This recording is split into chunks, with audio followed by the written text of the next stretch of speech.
Come on, you're number one in our eyes. Thank you, thank you, thank you. President Dirks, it's my birthday today. Oh, well, happy birthday. Happy birthday. Happy birthday. And it's a deer. Becky's number one. Yes. You're number one.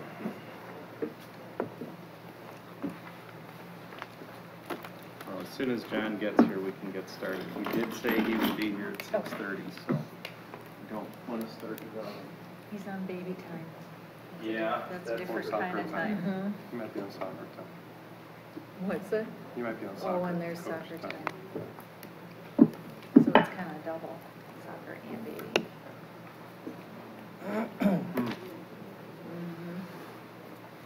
I'm going with baby time.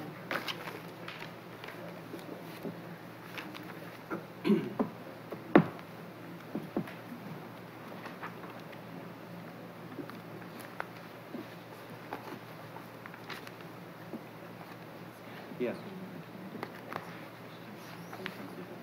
What's that? No, we'll just read them. Yep.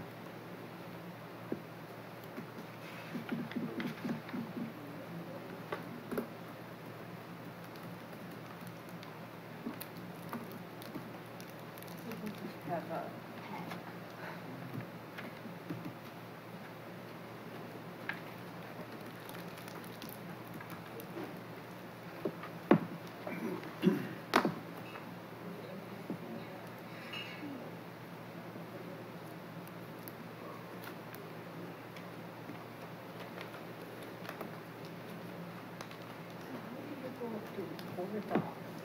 from here. Which is cool.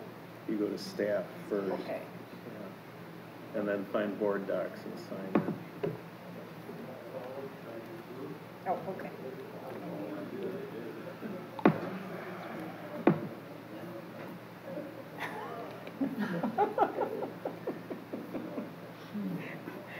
So I have to talk to Becky. Do I have to get a new username and password for it? No, you shouldn't. We, Is Ours she were using different. my, was it? The one for Neptune didn't work for this. Oh, yeah, but it's the same one you had for last time. okay.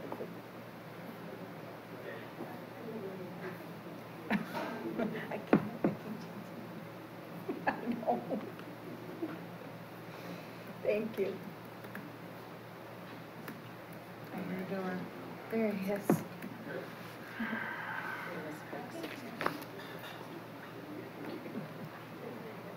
I got you, John. John, I got you. Hey, John. Hello. Joe. So we have a debate going. Are you on baby time or soccer time?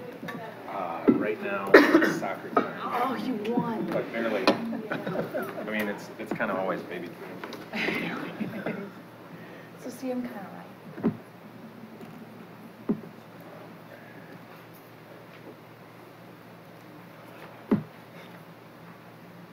John, let me know when you're ready.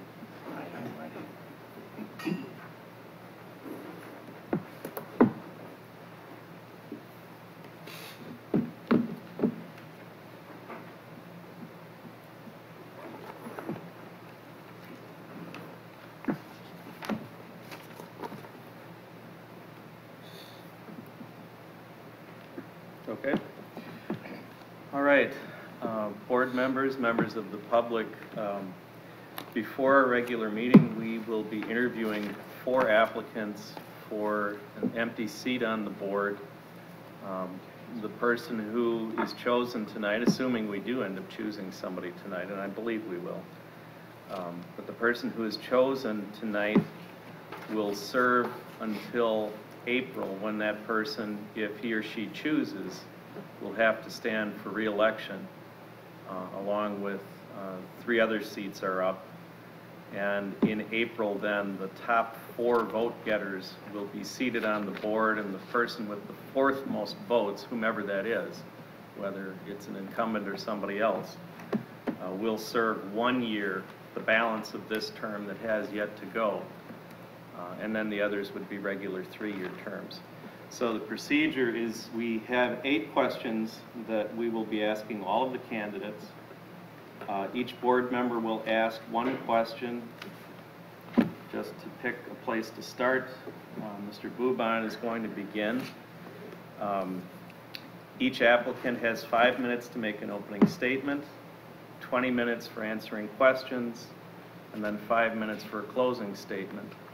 And Becky will be timing, right? I sure can. Okay. So, with that, our first applicant is Tammy Turner. Hi, everyone.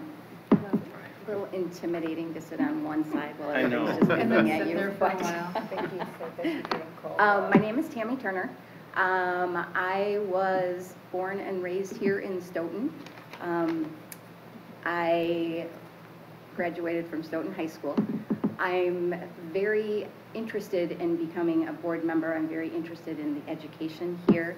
My father was a teacher here for 36 years, and my mother worked in the school system for over 20 years.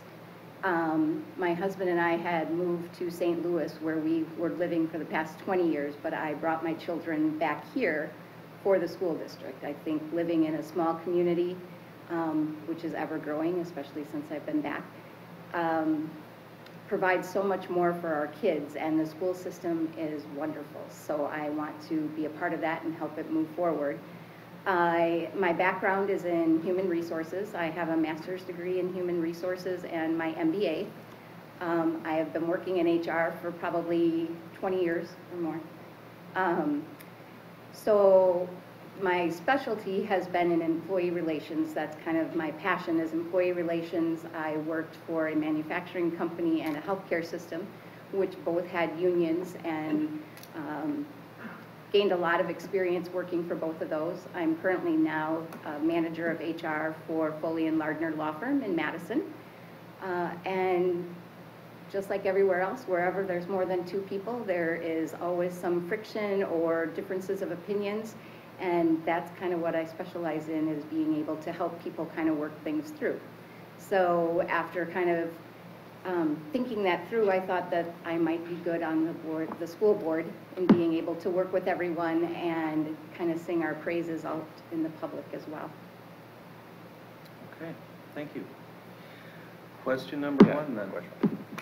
What do you believe the purpose of public education is, and why is it important to our community? So the purpose of public education, I think, is probably different for everybody.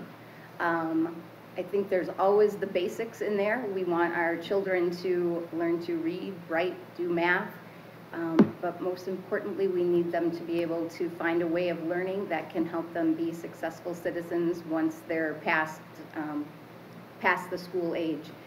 There's so much to be learned in school, and so many things that I think kids can find passion in, and that's probably where everybody differs, is that there's so many pieces to public education that you kind of want to grab it all. But I still believe in the basics, and I realize that everybody learns in a different manner, and that's kind of what it means to me. I'm hoping to be able to offer as much as we can. Thank you. Number 2, Donna. Hi, Tammy. Thank you for applying for this position. Do you perceive the roles of the district superintendent, the Board of Education, and the individual members of the board to be? How do you believe they should interact with each other? So the district superintendent, obviously a very big position. We need that person, he or she. We've hired them to run our whole school district. It's a big job. The Board of Education is actually here to kind of make sure that the superintendent is doing the job that they're supposed to do. We're there to help as much as we can by being good stewards of resources and making sure that things are happening in the right way. So we work right along with the superintendent. And as an individual board member, obviously to be a collective piece of the board, we all work together, but as an individual, probably the biggest part is to, again, be a good steward. So being out in the community and doing things with the community and singing the praises and getting feedback and making sure that people know we're out here and either bring it back to the school board. If we're talking to somebody, make sure that they have resources that they need. But I'm just one person, so I don't have power without the board. Thank you. Joe? What are some qualities of an effective board member, and how have you exemplified these qualities in your previous experience? And what are some things a board member should not do? Probably some really good qualities are going to be good listeners. We want to hear from the community.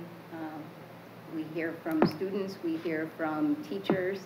And so I think listening, finding data on things that we are doing, being able to work through solutions. So this is something that I hopefully do on a daily basis, is listening to others and listening before we speak or listening before we make judgments on any of those things.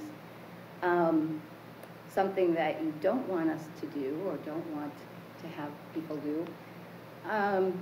Maybe being out in the public and not showing the best side. So always talking about the school board in positive measures, trying to get people involved, understanding, again, what it is that they're needing us to do, and not commenting on it there because you're one, but bringing those things back. Thank you. Thank you. How do you feel the Stoughton Area School District is doing with communication to key stakeholders? And what role do you as a board member see yourself as having in effectuating good communication?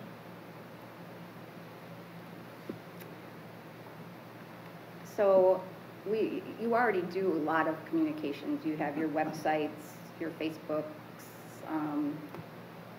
tweeting, doing as many things as you can. The campus portal, I'm probably on that every other day during the week to see grades and so forth. So I think you have all of the tools out there, but I'm sure you probably get statements of, I didn't know that, nobody told me that, and you know, the things that you hear. I think you have all of the tools out there, so I'm not positive what else it would be, but as a board member, again, that's where you need to make sure that you're sharing what's out there and just helping people when you hear questions, directing them back to the resources that we have. I imagine it's from all, when you say the stakeholders, it's all across the whole community of who actually gets onto a computer to look or not using a resource. So I think that you already do quite a bit, and I'd have to listen to other things that you do to see if I could recommend anything else. Thank you. Tommy, do you believe the Stoughton Area School District could be doing more to significantly improve education quality? If so, what should we be doing and why? So first of all, I think that the Stoughton School District has excellent teachers, and I think you do a great job of quality, and that's why I brought my kids back here to go to school, is I know that the people in the community care. I also understand there's a lot of achievement gaps. There's a lot of, so we have the achievement gaps, and then the different, what's the right word I'm trying to use, levels in our system of the different kids who are here, the different learning styles. I think, you know, given all of that, you have to understand what the data is telling us and see what we can do. I realize that, again, budget plays a role in that, and so you have to see where the budget is. But I see the progress. Thank you.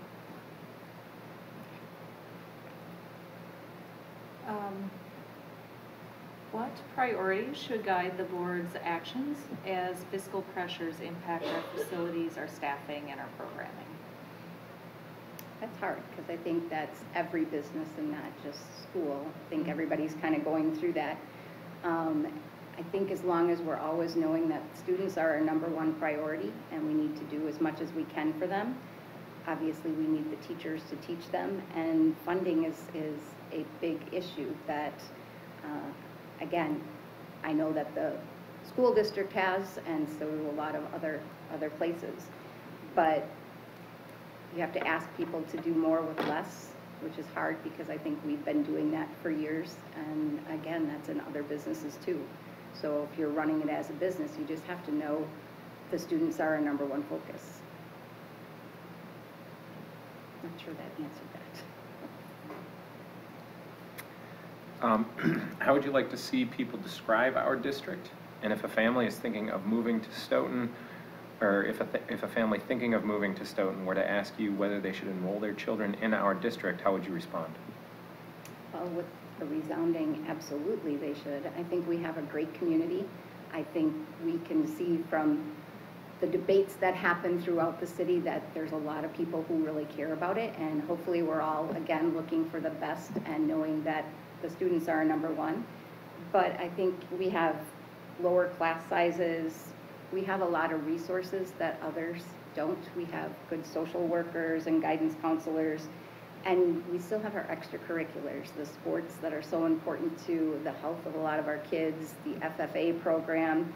I think we have the complete package for a family who would want to move to town.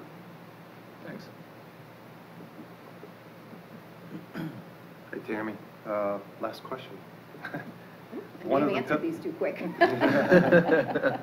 One of the pillars of our strategic plan is our workforce.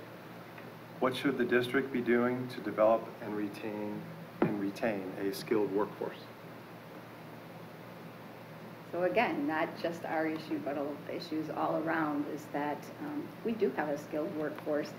And unfortunately, or fortunately, it's easier for teachers now to move within other districts and move for money where somebody can offer more, just depending upon the enrollment in those schools. So I think that we probably do lose teachers to other schools where it always looks greener on the other side.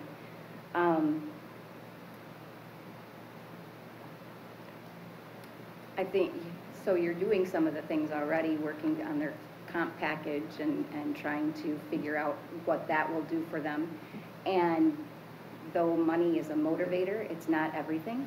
I think that teachers certainly want to be close to where they live and participate in a lot of their community activities. So as we can look at other things that would motivate them other than just money, I think that's out there. But then making sure that, you know, we're coming up with a comp package that works well with teachers. You're never going to be able to make everybody happy, but if you can find where we've got the majority fitting in.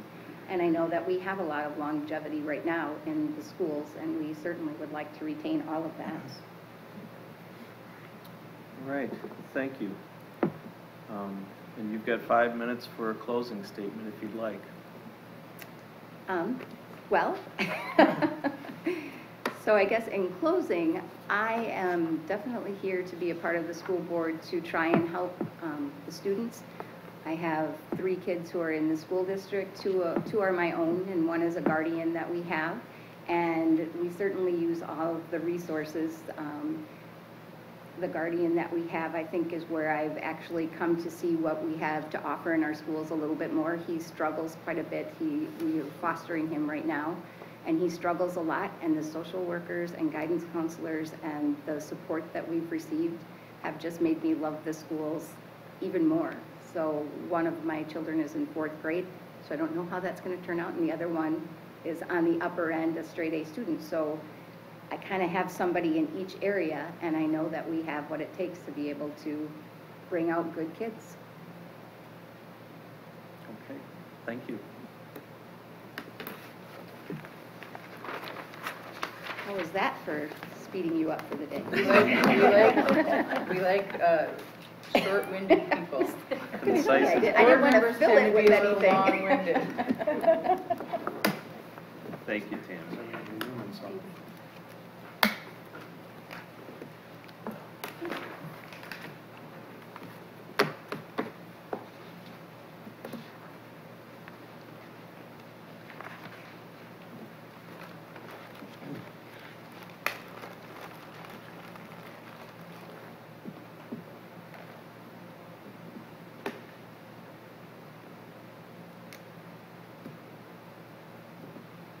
Becky, did you get an email from Kathleen?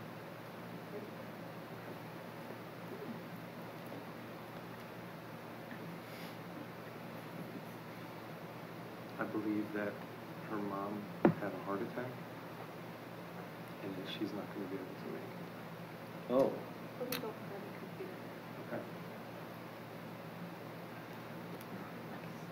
do you not know that for sure that she's not going to be here, or? She sent an email, so.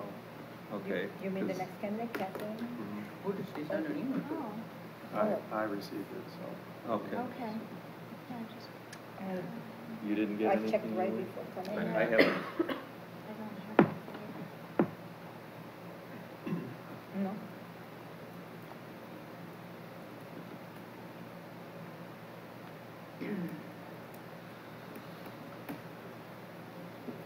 Oh, that's too bad. Mhm.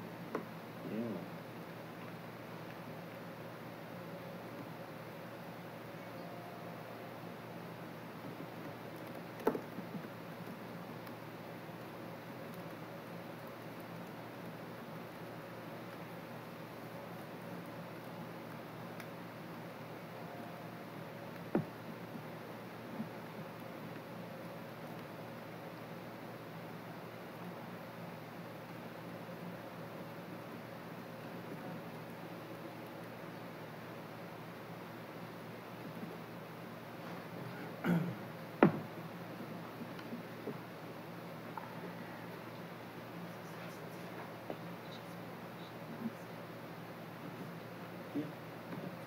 No, she's.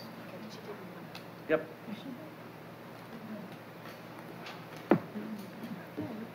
Yeah, yeah, it's an open meeting.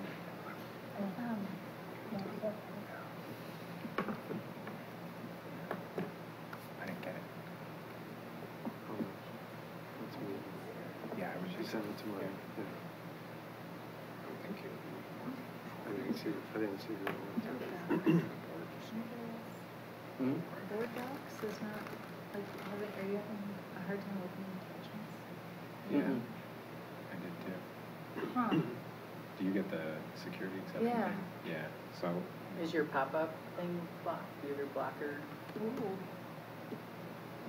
Yeah, that might do um, Hmm. I did find a workaround. I'm actually emailing Paul about it right now.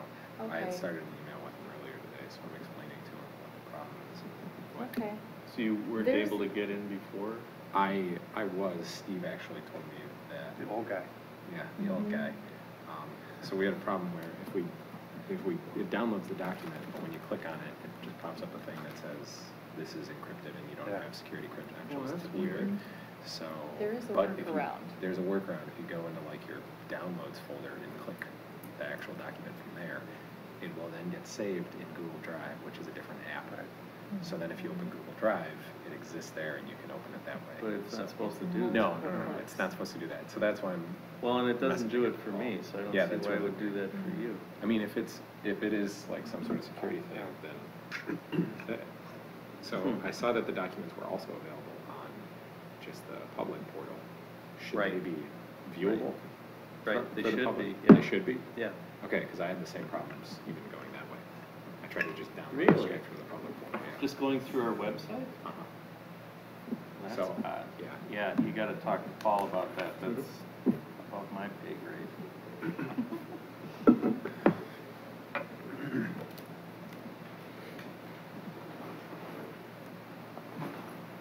How many of us, just for the record, so I can tell them, how many of us did have that problem?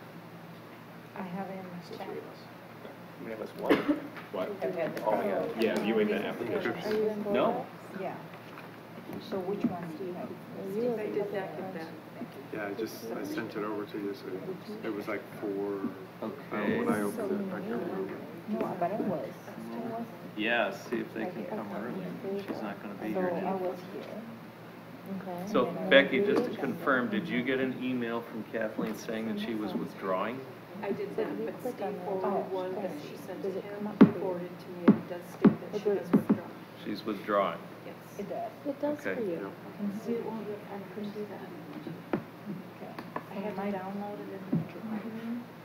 So here we are. Well, It might be the security. she'll call Frank and Brett and see if they can come early. I think, yeah. Because we can't really do anything until after that because the regular meeting was noticed for after this. Yeah. Like 30 minutes at a time, just that. And they're not here just by chance. No, they aren't here yet. Frank was scheduled for 7:30 Yeah. to 8, so Just it'll be pretty early. We have another guy who's showing up on Tuesday. And we just do part of our regular meeting? No, because we notified for after this. Late in the season, we do it. Yeah, I'd like to make use of their time, but Yeah, But we can congratulate Isabel in person now that she's here for being a National Merit semifinalist. Yes, that's great. Congratulations. Yeah, Division I. I assume so, man. They had a sophomore center midfielder last year was like 6'2", and just dominated. They also had a couple. So Peter ran his first marathon yesterday. And he made it? Oh, he made it, yeah. He just made it a lot slower than we had intended. Well, it was pretty warm. No, it was pretty nice, actually. Oh, was it? Yeah. Down here it was warm. He just, he said he really hadn't done a lot of running in the last month, so his training was off. Okay. This is the 26.2? Marathon. Yeah. Not a runner, just checking. He was doing okay until about mile 24, and then his pace slowed dramatically. Because there was an app where you could follow individual runners. And he was doing all right. He was on target until about mile 23, 24, and then he started having difficulty. His girlfriend kicked his butt. She finished in about 25 been minutes. practicing? Yeah. She's very good. She was number 10 in her age group. So that's out of a field of, I don't know, 300-400 or something like that. Are you doing the announcing? So I assume that is. Yeah, sure. And the numbers. Sure. Yeah, they were good. Yeah.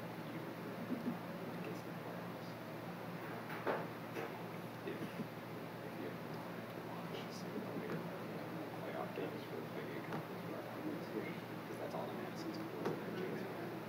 Parker and Quinn. Yeah, it's right now. Madison's cool.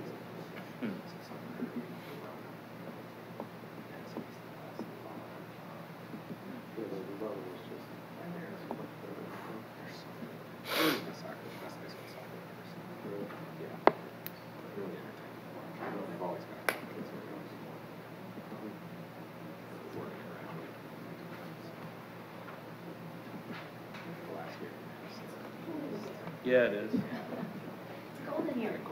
Yes, it is.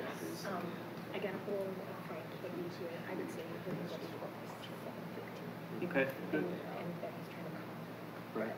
So. Okay. All right, well, that's as much as we can do. We're gonna have a really long night. I'm just gonna walk.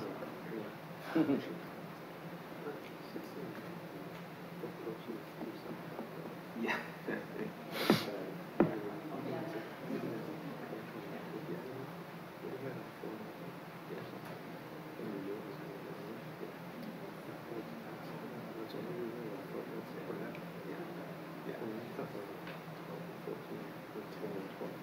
Yeah. I mean, you're still. Yeah. That's the worst loss I've seen since I've been there. 2 years. It was. No, I would have been game because that was something they had to do. So, but no, I don't. Yeah. Let out their, routinely number 2 or 3 in the state. So I don't get the impression Oh, boy. they've got Okay. slowing down. She doesn't want to stay to speak. She's No, public comment is for people to address the board. If she wants to just email it, she can do that. Yeah.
Hey, Donna, is Matt in Sweden or is he here now? He's here. He started a job today down in Beloit. Oh, yeah? So, What's he doing? something for ebates.com. So, I don't know much about it. He was gonna have his first thing today, so 3 days of Oh, so he just started. today. Oh, Yeah. wow. Yep, so he's here, living with us. Commuting down to Beloit. Yeah, he's gonna get an apartment down there. He's got one lined up, but just needs income verification and stuff like that. Mm.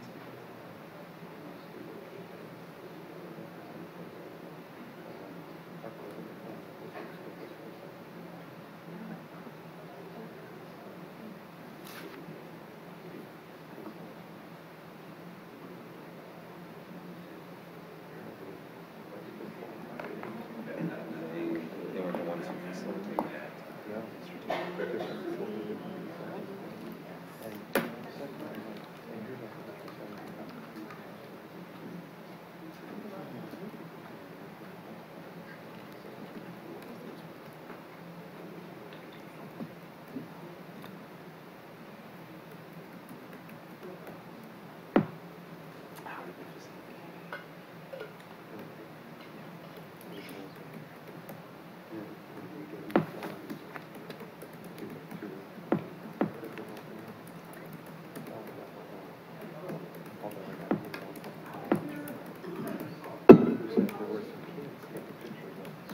Oh, we got Frank here.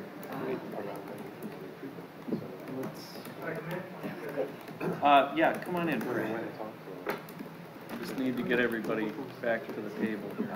Oh, kids meeting.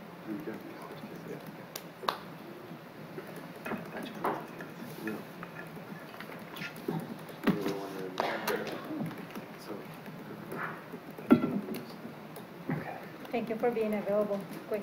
Yeah, thank you, Frank. Oh, you're welcome. It got me out of a very uncomfortable dinner table conversation, so. Glad we could help. You'll probably get it when you get back. At least that's how it always worked at my house. Hopefully they'll have taken it out on each other. All right. Does he need a copy of the? No, we'll just read them. That's what we've been okay. doing.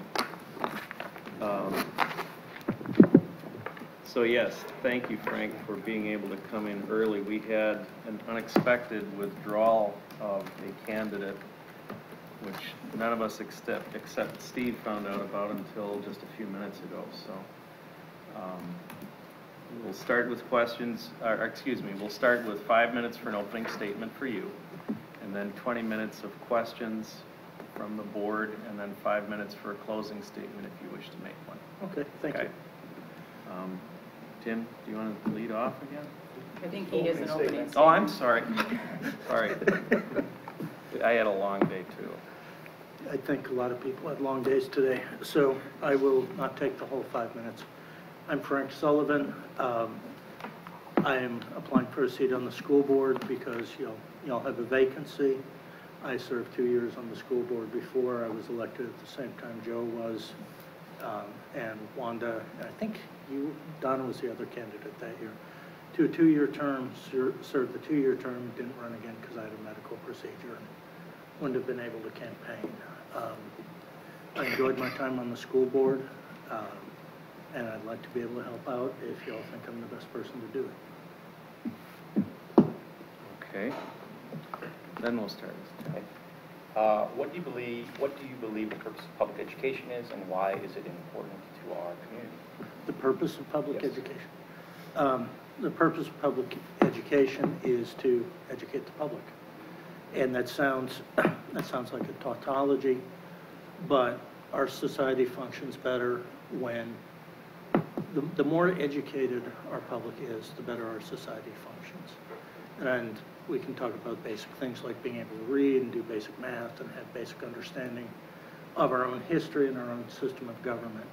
But the more we know about the world around us, the more our children know about the world around us, the more our neighbors know about the world around us, the better off all of us are. And, I'm looking at the board and thinking about how much it's changed since I sat on it. I see actual millennials sitting here.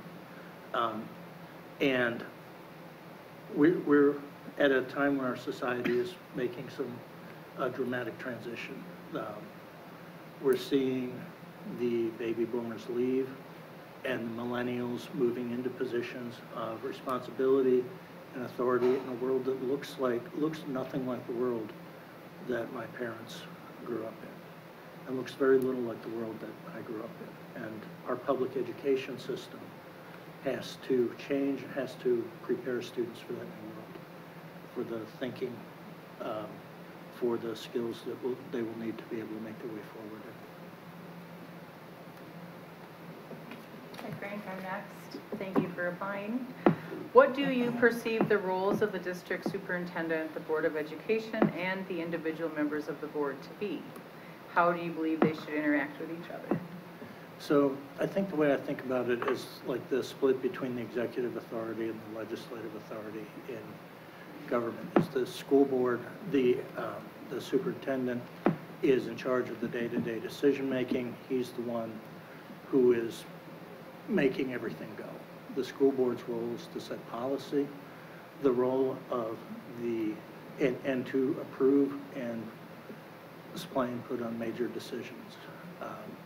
The role of the individual members is to bring their individual perspectives to those discussions, those debates, to do the homework, to think long and hard about what the best thing is for Stoughton, for its students, for its taxpayers, for the staff of the school district, for everybody involved, and forthrightly and honestly debate those positions in public. The school board is never going to agree on everything, or it shouldn't. But this is the way that our community talks about its schools, what those schools ought to be and what those schools ought to do. And I believe that it's fundamentally important for the members of that individual board, to bring their individual perspectives and to discuss them here the best they can. Thank you. Hi, Frank. I think I figured out the system now. Yeah, it goes like this, two-parter. What are some qualities of an effective board member, and how have you exemplified these qualities in your previous experiences? And what are some things a board member should not do?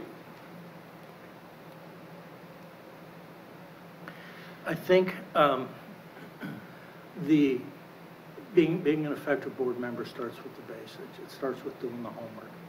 It starts with not only reading the board packet, but thinking about the contents of the board packet, trying to understand it, asking the hard questions, following up to get more information when there's something that you don't quite understand, which happened to me a lot when I was here before, and using your knowledge and your understanding of the community and the schools to try and figure out what makes sense for the school district.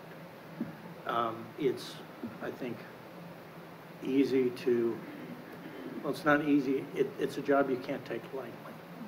It's something that has to involve a lot of willingness to educate yourself and to try and understand things and to admit that maybe you don't understand things as well as you think you do, which, you know, nobody's particularly good at, and I'm particularly not good at that, I think. And to be able to communicate those things to the other board members, talk about them and reach, not always agree again, but to be able to discuss them amicably and publicly and come to a conclusion that serves the entire school district. And I forgot the second part of the question.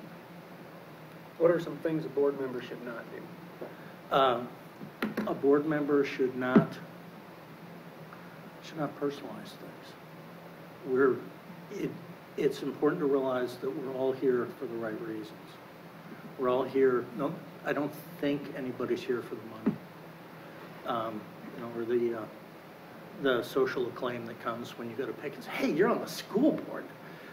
We're all here because we want to do the best for our district, and we need to recognize that everybody else is here for the same reason, even if they, for some reason, don't agree with you. I think that can be difficult to do sometimes. Thank you.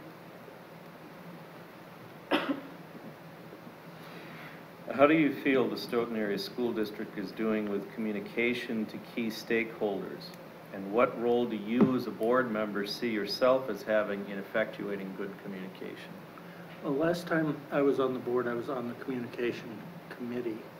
And the difficulty that we found was that there was almost too much communication. And I don't mean that as a criticism of the board, but as a parent at the time with kids in 3 different schools, it was just simply impossible to keep up with everything that we were getting from the district.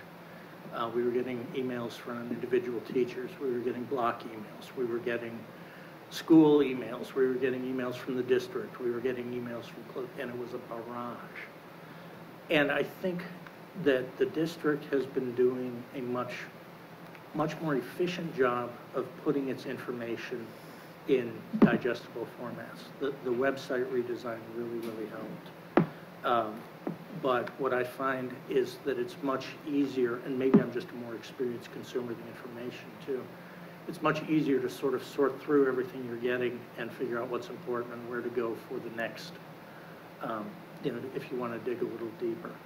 In terms of communication to stakeholders, I think the board, and I remember Tim going to every group that would have him when we were doing the referendum, and making just an admirable effort, to do outreach, to talk to people. The district has done a great job of holding community listening sessions, talking to people. If you email a school board member, you get a response. If I email my kids' teachers, I get a response. If I email the district administrator, I get a response. But it's hard to, I think at times, have a one-way conversation. And I think that at times, some of the key community stakeholders are simply not listening.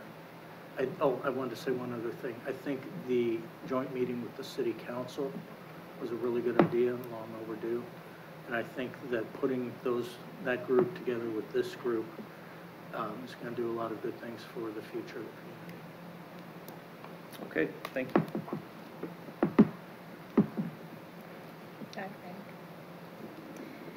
Do you believe the Stoughton Area School District could be doing more to significantly improve education quality?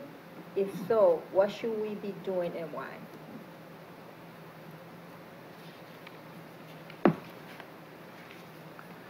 I struggle with that question to some extent because I'm not a professional educator. And I don't think it's the job of the board to look over the shoulders of the professional educators and saying, oh, don't do that, do this instead. That education is, we have professional educators, we have teachers, we have curriculum people, we have people who do education for a living, and it's important that we allow those professionals the space to exercise their skills and their professional judgment in a way that allows them to do the jobs that they're trained for and the jobs that we pay them to do.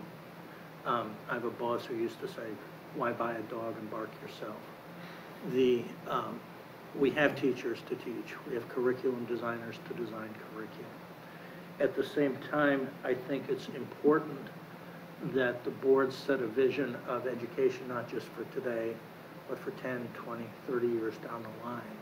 The society that John's child is going to grow up in is a vastly, vastly different society, I think, than even my 15-year-old is going to grow up in. And I think that we need to provide that larger perspective, that we need to be looking down the road and trying to see what education is going to look like then and how to get there. And leave the day-to-day teaching, the day-to-day curriculum decisions, the day-to-day management of education to the people who know how to do it, which is not me. What priorities should guide the board's actions as fiscal pressures impact our facilities, our staffing, and our programming? I think the priority that has to guide us is educational quality. We're in a declining enrollment situation. We have been since the last time I was in this room, since the first time I was in this room. And the temptation is always to cut, to trim, to find spaces where we can say, oh, you know, all right, we don't have as many kids. You know, to take an example that came up the last time I was here, we don't have as many kids in the orchestra program as we used to. Maybe we can cut back there. Maybe we can cut back here. Maybe we don't really need French anymore because we don't have very many people signing up for it. And to some extent, that's correct. We can't support programs that people aren't going to enroll in. We can't provide and pay for services that people aren't using when there are other services that are needed. But at the same time, there has to be a vision of a quality education that has something other than cutting. That there has to be an idea, and there has to be community support and board support behind an idea that we are not a school district that's just going to survive, that we're a school district that's going to thrive, and that we're going to be a place where people are going to want to send their kids to, not the place where they send their kids to because they happen to live here.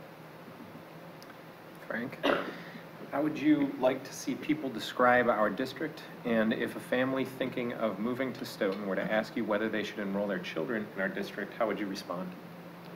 This is a conversation I have a lot. I work in Madison, and I work mostly with lawyers and other professionals. And the people I work with all live in Madison and Monona and Middleton and Sun Prairie.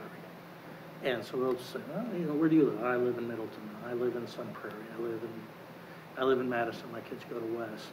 I say, Frank, where do you live? I say, I live in Stoughton. And there's this pause. And I say, well, where do your kids go to school? They go to Stoughton. And I've seen over and over again that sort of look of, oh. And it drives me nuts. I've had 4 kids in the schools here. I've had an art kid.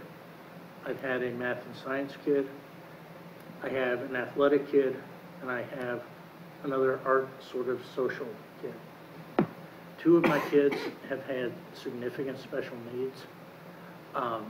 And the schools have been wonderful for us. The fact that one of my kids is reading at grade level is something I never thought would happen. And I'm over the moon about it. It's because of the people here that happened. The fact that my weird arts kid could find a community where he could belong, and not only belong but thrive, was great. And the way I pitch Stoughton, the way I pitch the community, the way I pitch the schools, is come and see for yourself. Now, don't rely on the stereotypes and, you know, the old jokes and everything. Come and see. Take a tour of the schools. Go look at the Fab Lab. Talk to the principal. Talk to the people who work here. Come see the Opera House. Come see our grade schools. Come see our middle school. Talk to families. Talk to my wife. Talk to our friends. See for yourself what we've got here. All right. Thank you. Hi, Frank. Hi, Steve. One of the pillars of our strategic plan is our workforce. What should the district be doing to develop and retain a skilled workforce? Well, one thing I'd like to say is sort out the compensation plan kerfuffle.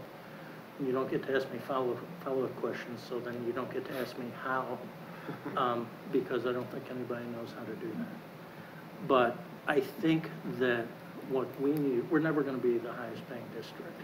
We're never going to compete based on salary with Madison. What we offer is something unique, and I've lived here for, how long have I lived here? 22 years now, and I still can't quite explain it. But this town and this district is something of an island in what seems to be increasingly a world of crazy. And so what I think we offer, and I think what we have to offer to our workforce, as well as to our students, is stability and predictability. We're not going to make you rich, but maybe we can make you happy. Maybe you can come here and know that you'll be treated fairly, that you'll be paid not the best wage around, but a good wage, that you'll enjoy your work environment, you'll enjoy the families of the students you work with, and you want to come back.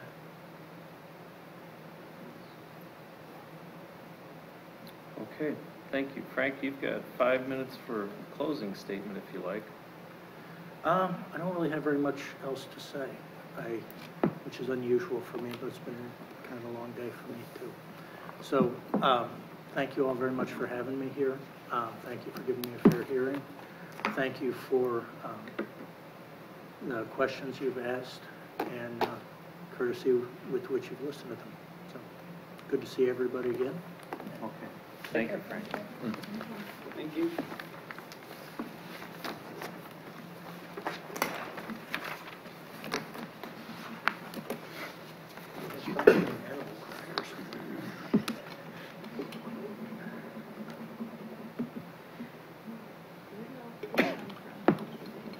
Becky, were you able to get hold of Brett? I left him a message on his cell phone, and I sent him a text when I left her, so I think. All right, thanks.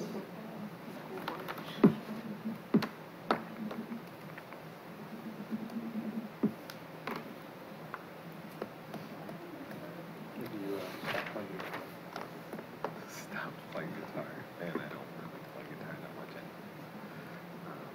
Was it college teaching? Tony back in college, yeah, man, that's a good memory. So, I want to show you some pictures. He's already like 10 months old. He's, actually, he's reasonably big. He's grown really fast. So, he's been on. He's a newborn, so pressed too much. But, yeah. Yeah. Not a lot of extra. Just Send your first picture. I said, was it what you Yeah. Mics are still live, just FYI. Pardon? Mics are live, everyone. Baby talk. Yeah. How's he doing? He's doing Say good. that word. Yeah. Oh. Yeah. You can flip left and right if you want. Or Oh. drop it. It looks like you. Yeah, does he? Come see the baby pictures. We're still waiting for his face to develop more to figure out. You're talking about the which baby, right? looks like Adrian, which one looks like me. His baby pictures do look quite a bit like mine, so that's fine. No problem. No, Everything. decent hair so far, so we're gonna grow it out. Been fine. Yeah, he's been good. Waking up every 3 hours. Oh my gosh, every 3 hours? No, like every hour. He doesn't sleep well at all. Yeah. The longest nap he took was on Friday. My cousin was visiting from town. We took him golfing. He was really nice outside, so we just had his car seat parked. He fell Yay. asleep just right As soon as Joe gets for back. like 5 hours. So I'm thinking it's because of the air, but like other than that, it's like all the time. Well, it's not so bad, John. My oldest was 3 by the time he slept through the night all the Are time. you serious? My son is 9, and he still doesn't sleep through the night. 9 years, Yeah, still we're doesn't. learning. We had an overlap of about 3 months with the 3-year-old and a newborn, and that was really awful. Somebody was up every 90 minutes to 2 hours. Yeah, all the time. How's that adjustment going, John? I mean, it's good, like, we asked for it. That's So, true. like, You knew what you were signing up for. yeah, so. yeah. So when you got He's home healthy, with so. him, did you have that feeling like, they let us just take him home with us? Don't need a license. It was a little bit less than that, because they kept him in the nursery for the first day because his lungs were not at full capacity quite yet. So we were just really anxious to get him. But they brought him into our room, and then we got to take him home like 4 hours later.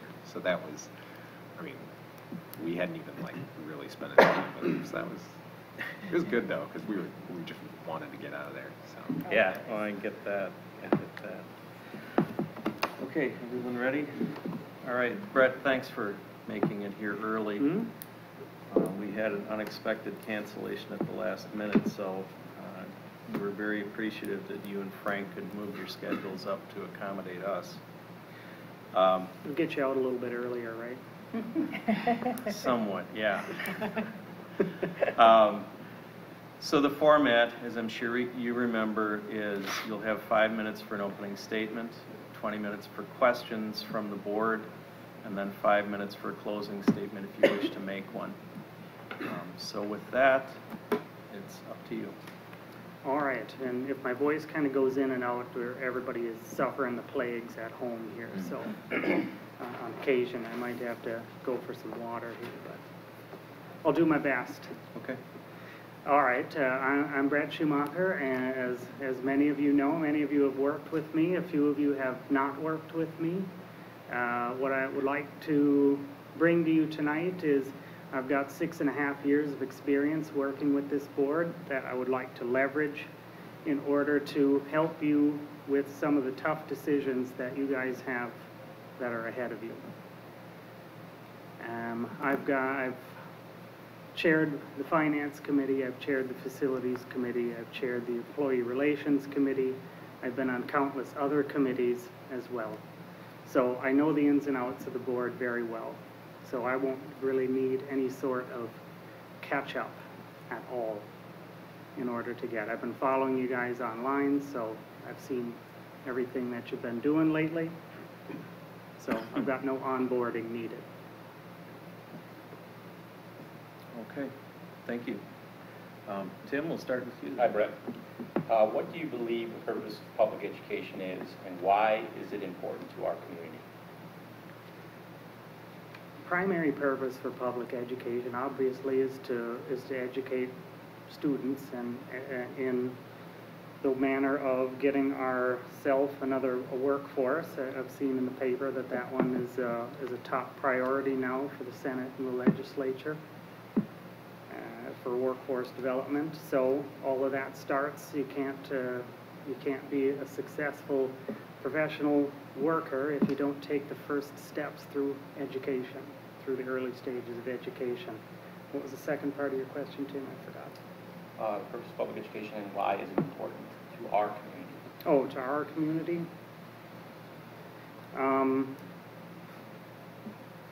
Having a good educated base is always a good thing. It gets your future leaders to have a wider perspective of understanding their communities as well.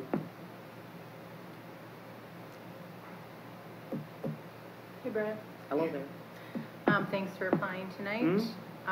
What do you perceive the roles of the district superintendent, the Board of Education, and the individual members of the board to be, and how do you believe they should interact with each other? All right. So, if I'm going to switch your order up a little bit on that, I'm going to go board and district and then deal with individuals, if that's all right. The board's primary purpose is to establish and enforce its policies. The district superintendent's job is to enact or to be the active branch of the board's policies and the strategic plan as far as what if the district has such a thing. And the district administrator is also to take care of and manage the employees between the directors, the building principals, the educators, and the support staffs. Also to have a handle on what each of those areas are doing, what their needs are, what their personnel needs are, and what their financial and benefits needs are as well. And superintendent also has to be the public face of the district as well. So they're out in their events, and they need to be the two-way communicator between also the parents and the district itself. Individual board members,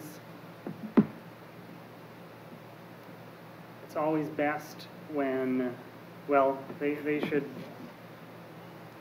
come to a consensus after deliberation and focus that same message through the president. And the president is the public face of the board. Hey, Brett. Hey, what are some qualities of an effective board member, and how have you exemplified these qualities in your previous experiences, and what are some things a board member should not do?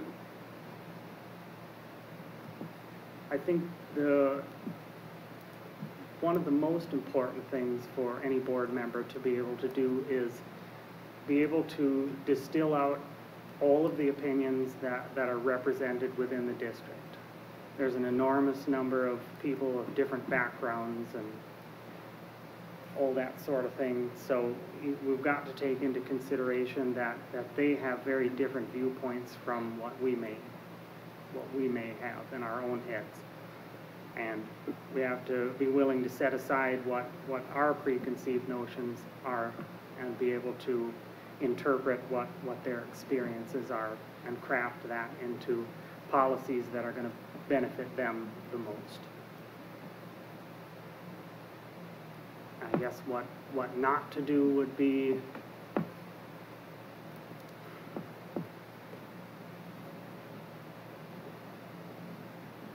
mostly not to, it's easier to be a more cohesive unit so that you present a unified idea so that the public doesn't get confused about what motives and or policies might be. Thank you.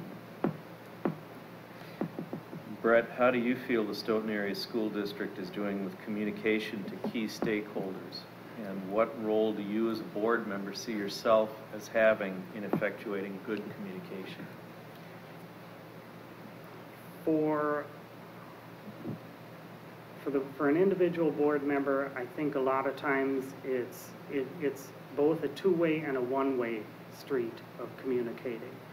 We should be more so listening and taking the information in, but also if people are if they know something that might be erroneous, that you would want to correct them and give them the correct information rather than working on rumor or any of those such things.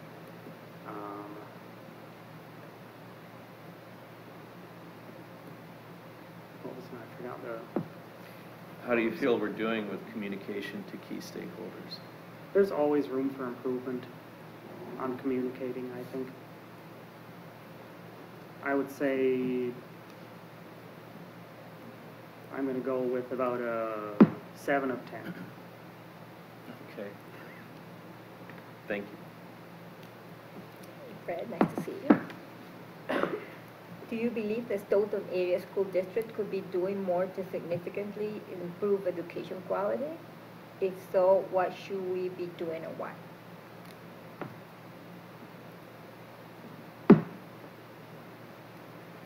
Well, if you base it just purely on test scores, we're doing all right. We always maintain right about or above the state average. That's always helpful. Quality of the education, I think, and this is just taking it from students and that I've talked to, is that they really enjoy the diversity and some of the different approaches to getting to the same thing, you know, rather than just having it as reading, writing, and arithmetic. We've got it broken down into different categories and mixed them up a little bit, and they seem to like that quite a bit. Keep doing more of the same of that. I think you have to continually challenge them. I'm not saying that they have short attention spans, but I'm sometimes saying they have short attention spans. Thank you. Okay, Fred. What priorities should guide the board's actions as fiscal pressures impact our facilities, our staffing, and our programming? The fiscal pressures are always tough, and because they're always dependent upon what the state decides that they want to do. The last budget wasn't super kind, again. So then, if you've got fewer dollars to deal with, then they have to be prioritized more toward what the core of the education is, so that the students can be best prepared for when they get out to colleges, universities, workforce, or anything like that. But it's a tough balance. Hi, Brett. How would you like to see people describe our district? And if a family thinking of moving to Stoughton were to ask you whether they should enroll their children in our district, how would you respond? I've encouraged several families to move here over the years that I've been here. I think the district is great. There's always, again, room for improvement in there, and I would continue to encourage people to move here and enroll their kids here. It's a strong program. The schools are good. You know, there have been some rough patches in there, but I think that a lot of effort has been put in to try and get everything up to par. Okay. Hi, Brett. Steve? Last question. One of the pillars of our strategic plan is our workforce. Mm-hmm. What should the district be doing to develop and retain a skilled workforce? I think opening up and really listening and getting at what their desires are and what their fears are, and really getting to understand what it is that they face on their day-to-day basis. Because, you know, let's face it, we pull them in a lot of directions, and there's only so many minutes in the day in order to be able to handle these sorts of tasks. So I think really understanding how critical their time is versus what they have to deal with on a day-to-day basis, and then what their fears and desires are professionally. Get all of that sort of thing, figure it out, and then make a plan around that. See how we can keep them happy and doing the job that they love to do.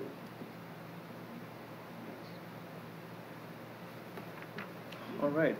Brett, you've got 5 minutes for a closing statement if you'd like to make one.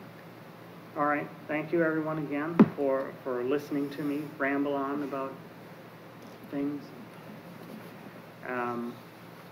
Just like to say, you know, that I do have a lot of experience with dealing with all the different facets of the board. We've been through some major changes and some tough decisions and some really great times also.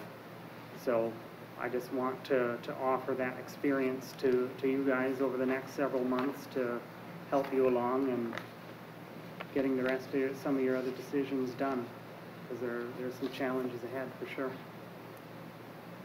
All right. Thank you. Thank you. So now we'll turn this part over to our clerk. Thank you. Okay, so I'm gonna be passing around the, we're gonna have a ballot, and each one will sign cast their vote.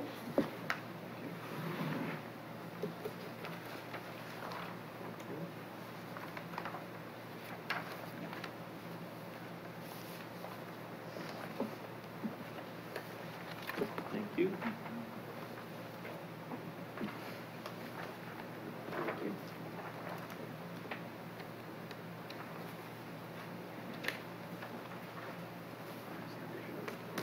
It's the second.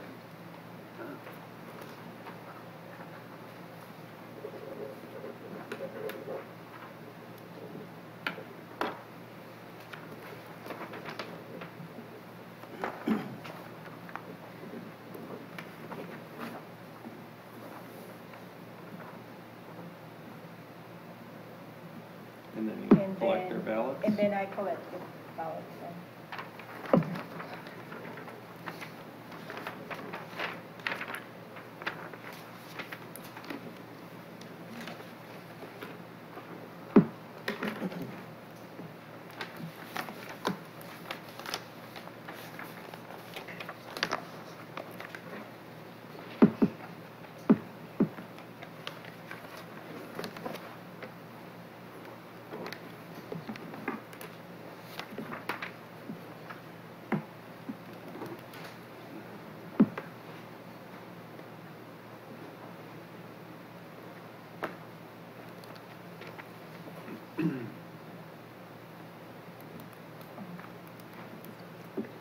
I just don't know whose signature.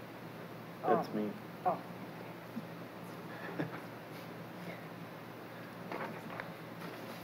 It's a special class in law school, how to develop an illegible signature. Well, mine is kind of like the same. They didn't teach me that hard, so.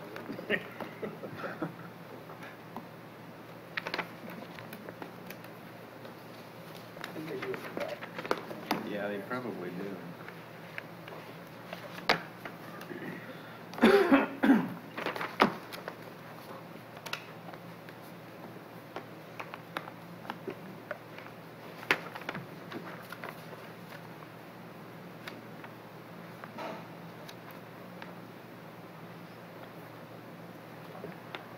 You know, who is That says, Joe says it's him.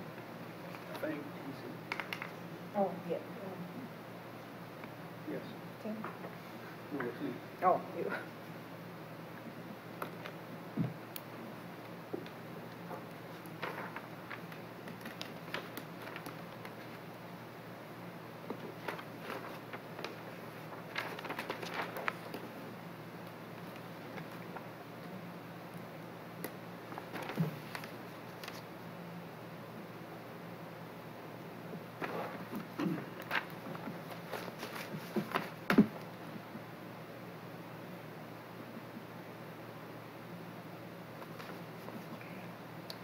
So do I announce Yep. the numbers or just the final? The final tally. Okay. So the tally gave 6 votes to Frank Sullivan.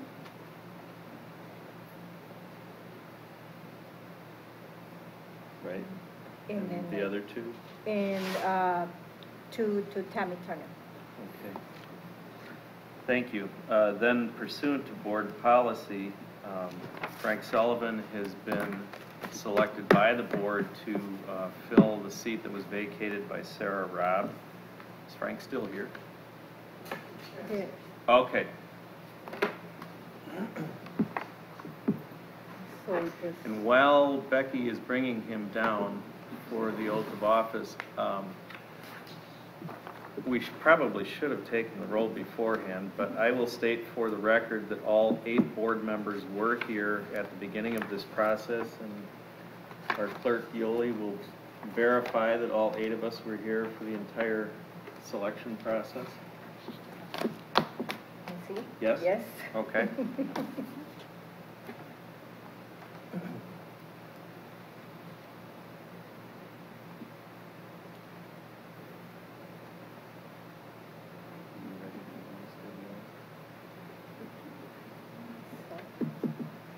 I just stand over there and read this, right? Yep, raise your right hand.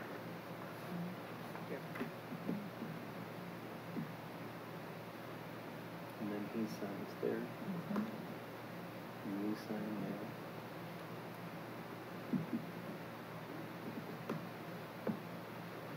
It expires, what?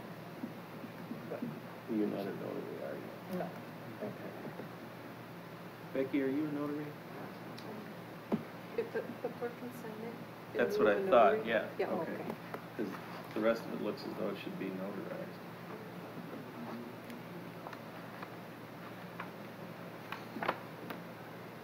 And so, I Have him read this with. repeat after me. I, Okay. Frank Sullivan, yes. So yeah, you go up to the podium with Frank. Does he have to sign first? After he's sworn, he can sign.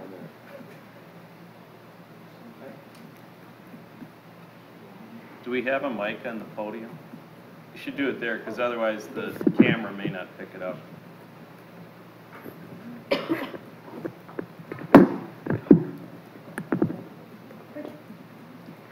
So now you're gonna raise your right hand and repeat after me. I, Francis Sullivan, I, Francis Sullivan, having been elected or appointed to the office of Board of Education of the Stoughton Area School District, having been elected or appointed to the office of Board of Education of the Stoughton Area School District, swear that I will support the Constitution of the United States affirm that I will support the Constitution of the United States and the Constitution of the State of Wisconsin, and the Constitution of the State of Wisconsin, and I will faithfully and impartially and I will faithfully and impartially discharge the duties of said office discharge the duties of said office to the best of my ability. to the best of my ability. So help me God.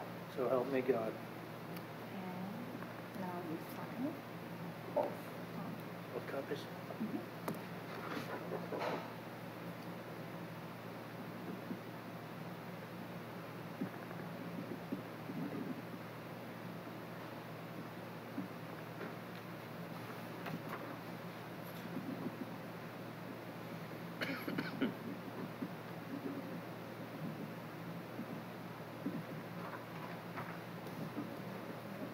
Thank you. You get to stay the whole night with us. Congratulations, Frank. If you want to sit next to Steve, that would be the open seat. Just for times.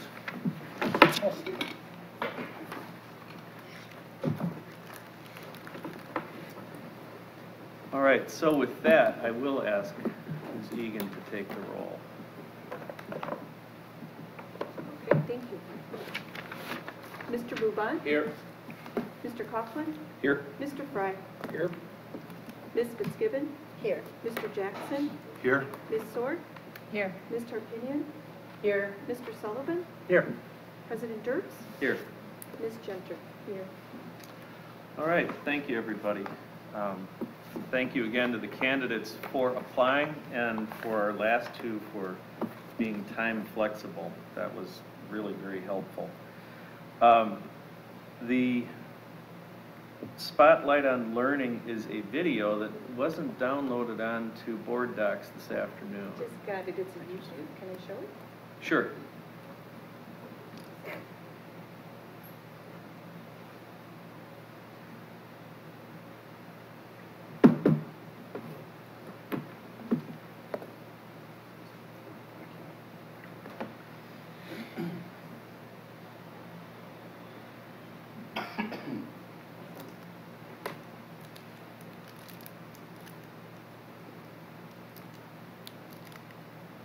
Maybe not.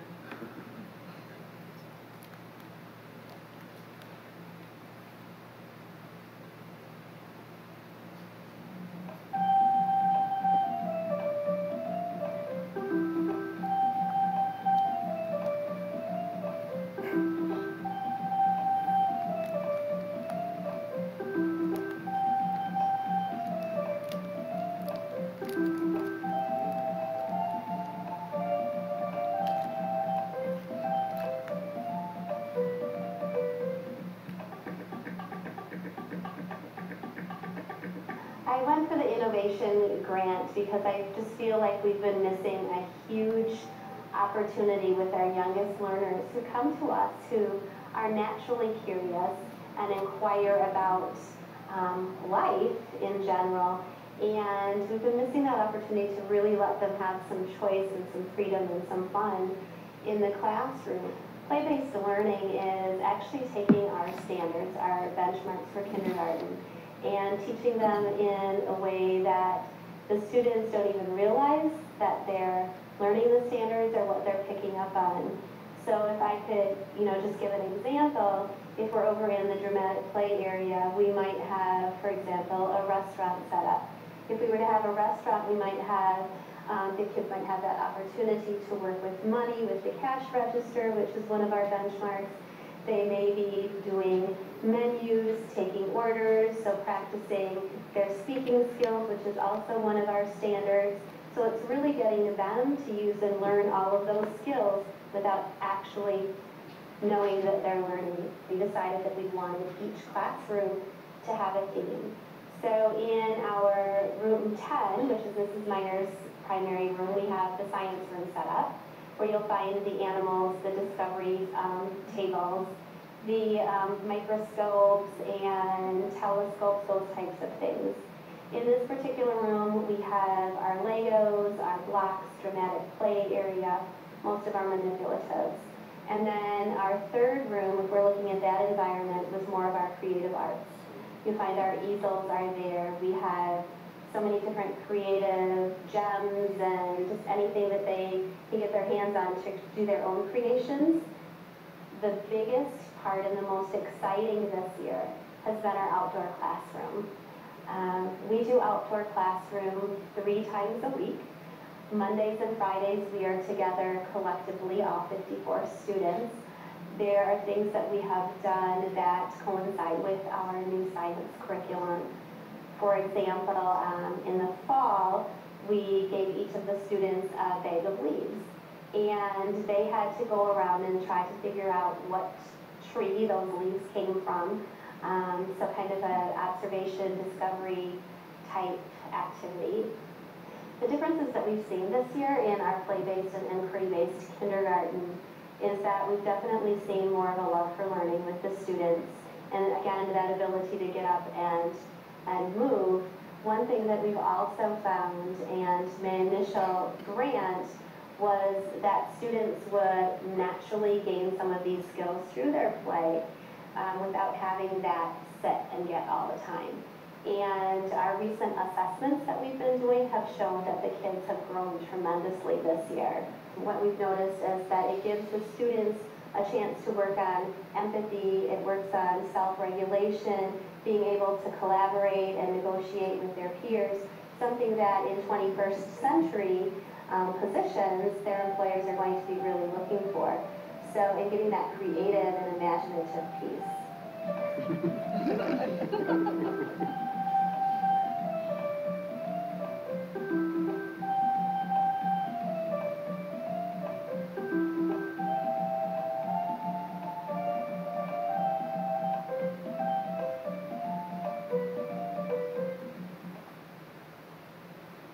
All right, thank you. Feedback to the superintendent. Yeah, I was going to ask if Okay. anybody had comments that they wanted to make. It's nice to have something different. Not that we don't like hearing from Tim, but having a video like that is a nice, different media breakup. Especially seeing those faces. Yeah. Yeah. I'll just say I'm a huge advocate, fan of play-based learning, of inquiry-based learning.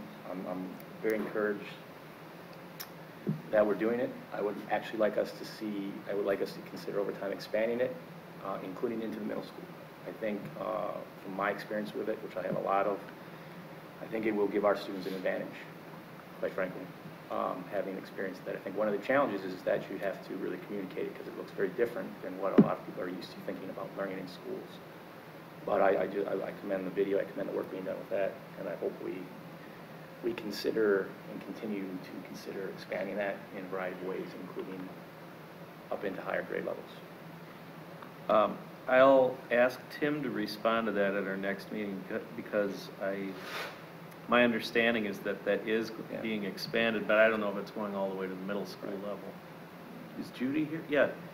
Is there anything you can tell us about that, Judy? Right now we have all of the kindergartens who have worked with the kindergarten teachers at Kegansa. And so they have, Kegansa teachers have shared resources that they used. Teachers were able to go and observe what was going on there. So it's kind of infiltrating kindergarten overall. The classrooms I've been to, they've done a really nice job of clearing out some stuff.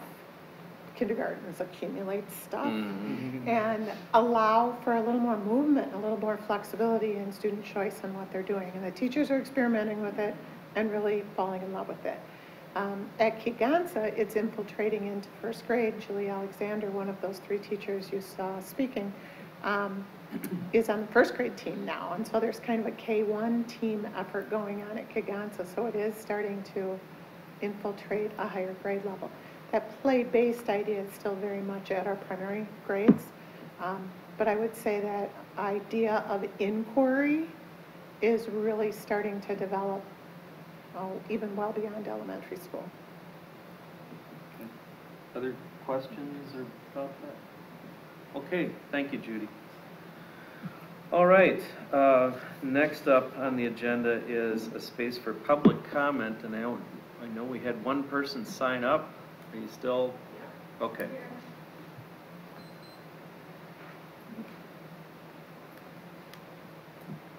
Hello, my name is Katie Mullen, and I live at 1124 East Academy Street. I've been a Stoughton educator for 13 years. I wanted to tell you the SEA stance on the compensation plan and then my personal opinion on the compensation plan. The SEA strongly believes it is only fair to keep the current compensation plan for 1 more year, giving staff who were previously unable to level over the chance to do so now. Though flawed, it should be applied equitably to all. In my personal opinion, we need to keep the compensation plan for this current year because it is what is fair. The compensation plan is on a 3-year cycle because it is tied to our evaluation, which occurs every 3 years. We need to keep it for this 3rd cycle to make sure those 50 people get the chance to level over or opt in. For some, that could be a large increase, and it wouldn't be fair to allow some the chance and not others. In full transparency, I've not been a big fan of this plan for the last 2 years. However, at this point, I think we need to at least make it through the 3rd year to allow everyone the opportunity to level over or opt in. It wouldn't be reasonable for 2/3 of the staff to be afforded that opportunity and not the last 1/3. In addition, I'm looking forward to the new work of the Compensation Committee, of which I am a member. I believe that we can come up with a much better plan that is fair, equitable, transparent, and allows staff to work together. Thank you. Thank you. Is there anybody else that wanted to address the board tonight? Not seeing any movement towards the podium, so I'll assume that. Thank you. Legislative update from Donna. Again, I was in Ireland, so I missed all the big hoo-ha with the budget. So I just tried to put it all in there best as I could read it. It looks like it passed with a lot of vetoes that some of which affected K-12, and it looks like there's some contention there. We'll see what happens, but I tried to provide you a good synopsis of the budget that was passed, the vetoes, what the WASB, what their statement is on it, and kind of a summary. One other thing that I missed while we were gone, I usually try to go, is the state superintendent's annual state of education at the Capitol. It was a little bit more political this time around, I think probably because he's running for governor, but the complete address, I included the transcript for you. There are a lot of bills kind of in and out between the Assembly and the Senate, some that happened last week and some that are coming up this week, some of which I think I've talked to you about before. It's all sort of out in this report that I gave you. The one thing that's most concerning is the gun one is still making its way through the Senate. I don't know what's going to happen with that, but I don't know what more we can do because we've passed a resolution, we've written letters, we've pay personal visits to our legislators. Maybe some of the recent events may have some impact, I don't know. The other thing that happened in the last couple weeks was the state submitted their ESSA plan. The ESSA is what is replaced the No Child Left Behind Act. And I believe I kept you informed as they had open sessions asking for input from the public. And after all of that was done, they submitted the plan. However, Governor Walker is saying that he cannot endorse the plan. So I think that's just sort of saying what he wants to say to make it seem like he's not supportive of it, but it's probably going to be some sort of a political argument between the two of them. But as far as CPI is concerned, they've done everything that they're supposed to do before submitting the plan. So I encourage you to read through these, look at the links of anything that you want. I wish I could give you a little more information, but I haven't really gotten in depth on a lot of this. I just tried to put it together for your review and to have it on record. So that's all I've got. Thank you. Questions from anyone? Yoli? So if the plan is not supported by the governor, what will happen? What's the next step? Yeah, I don't think it makes a difference because it's just supposed to be endorse submitted by the Department of Public Instruction, but the governor is just going on record to say that he doesn't endorse it. That's a good question. Anybody else? Well, Steve? thinking about the gun issue, and I agree that yesterday's events bring it a little more to the forefront. Our facilities are posted, right? Mm-hmm. Can we do more? Can we do more on the outside? Like To do what? perimeter, to establish gun-free zones? I mean, if this passes, folks can bring guns up to the door, is my understanding. It doesn't matter what we have posted. It doesn't matter what we have posted, okay. Right. I So, thought I read that we can post the grounds as well. Is We that can right? post it, but I think that if they've got a permit, they can. yeah, it depends on what Very. the statute would say. But it's not a bill yet. I mean, or it's Right. not law yet, but Right. this is kind of what's floating. I mean, it's gone through the Assembly and floating through the Senate. Who knows what it'll end up being, if it'll even pass. Right, We don't right. know. Okay. All of our legislators are on notice and have all communicated with us except for two, and that they all are supportive of our views. And when I say our legislators, I'm just saying what covers the boundary areas of Stoughton Area School District. Senator Fitzgerald and Representative Clayfish represent the upper northeast corner of our boundary area. I don't think any of us personally are represented by those folks. And those are the two you haven't heard back from. Correct. Well, Clayfish is actually the one who brought it forward, I think, on Right. the one committee, or he's one of the sponsors in the original. Okay. Other questions or comments from anybody on legislative update? All right, thank you. Then, next up is the consent agenda. Yoli? I move approval the September 18, 2017 regular meeting minutes. I move approval of the September 14th, October 17, 2017 check register as presented. We would like to say thank you to the following individuals and groups and move approval of their donation to the district. $5,000 from Stoughton FFA alumni affiliate for purchase of F5 clear flow aquaponics system and accompanying supplies as needed. $300 from Catherine M. and Preston K. Powell for healthy snack for students at Giganzo Elementary School. A Story and Clark console piano from Alan and Margaret Michaels, valued at $1,150 for classroom instruction at River Bluff.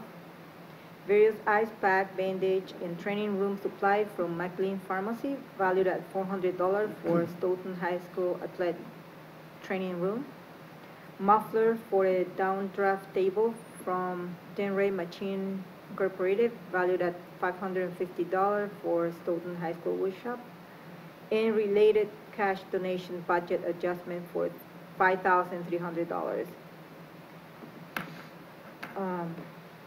I move approval of a grant from the Beef Council in the amount of $100. And I move approval for River Bluff 6th to 8th grade students to travel to the Concordia Language Village, Bemidji, Minnesota, from May 10 to 13 in 2018. The consent agenda has been moved for approval. Is there a second? Second from Joe. Any questions or discussion on that? All in favor of approval of the consent agenda, please signify by saying aye. Aye. Aye. Any opposed? Any abstentions? I'll abstain. Right, you weren't here for the meetings. And Allison, you're abstaining? Okay. Excuse me, nonetheless, it does pass with 7 votes to none.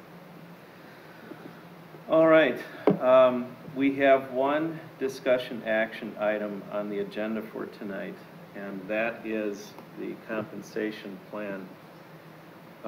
Obviously, Frank, you didn't get the summary that was presented by the superintendent on his thoughts regarding the compensation plan, but we have discussed it at some length and in some detail the last couple of meetings. So at this point, I would entertain a motion with respect to whether or not to keep the current plan, and then we can have discussion after there's a motion on the table. Joe? Move that the district continues using the current career ladder until a new compensation model is developed, approved, and implemented. All right, there's a motion. Is there a second? Second. Second from Yoli. Okay. I would then invite comments from the board on the motion. Donna? I'm sorry I was not here for the last meeting and the discussion, but I did have a question, and something that Tim had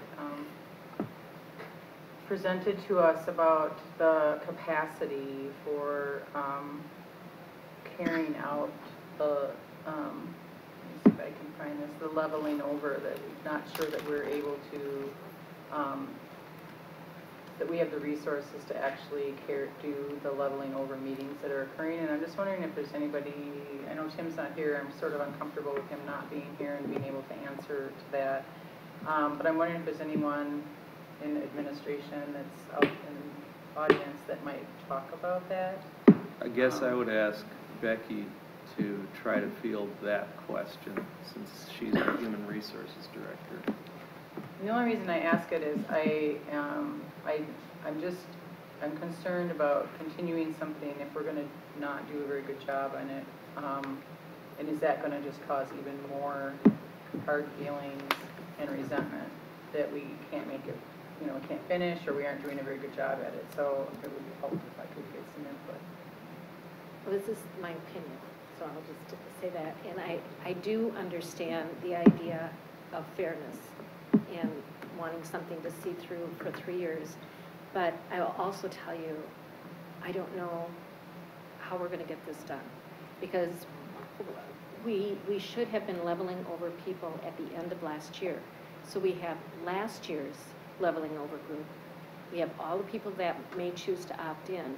And then all the people for this year that choose to level over. So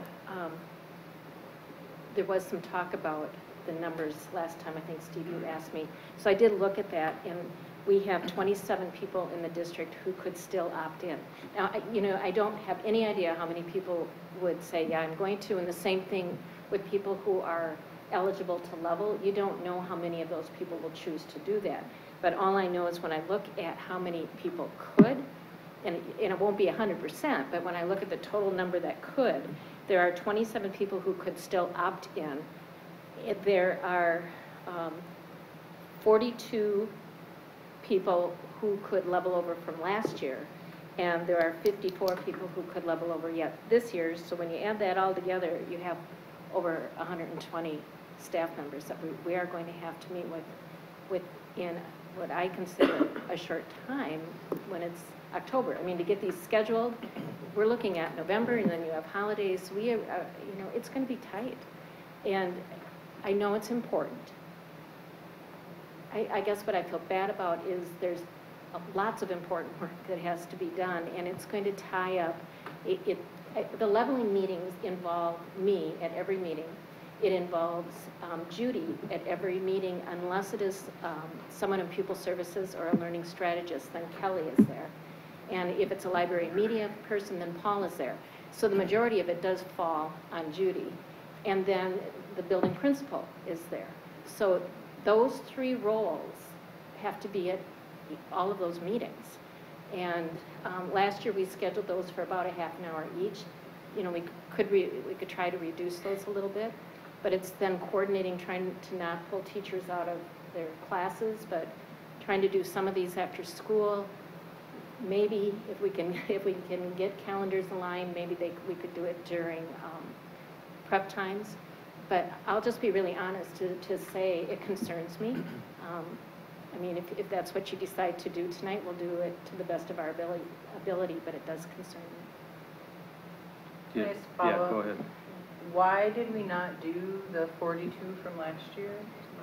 We were in the process of, I mean, all the way up until May, we thought we might have a new compensation plan. And so that's why. I mean, all the way through this, we've just been kind of waiting because we thought we were going to have something different, and we didn't. Oh, I'm sorry, Yoli, did you? Yeah, my question is, it might be a stupid question, but what happens if we do not continue with the plan?